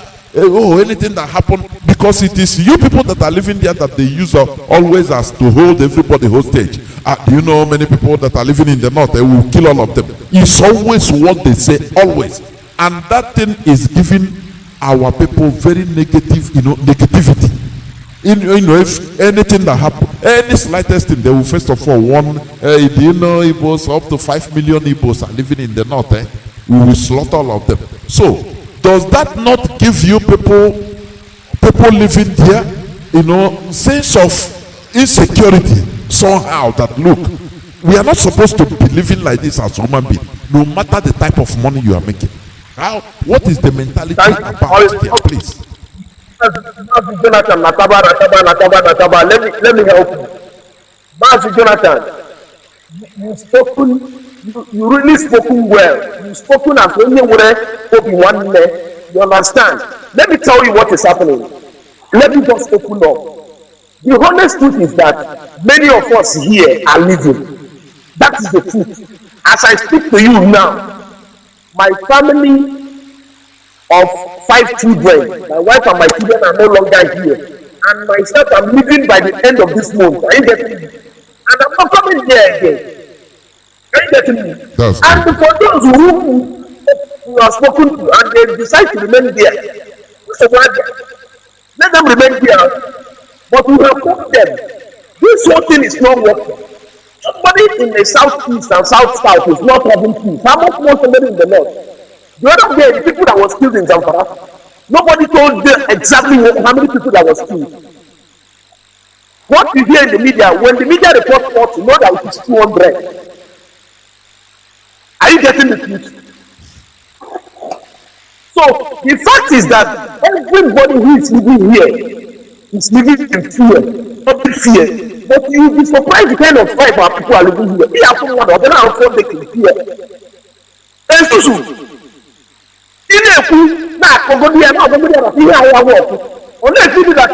forget all these people, because you know why?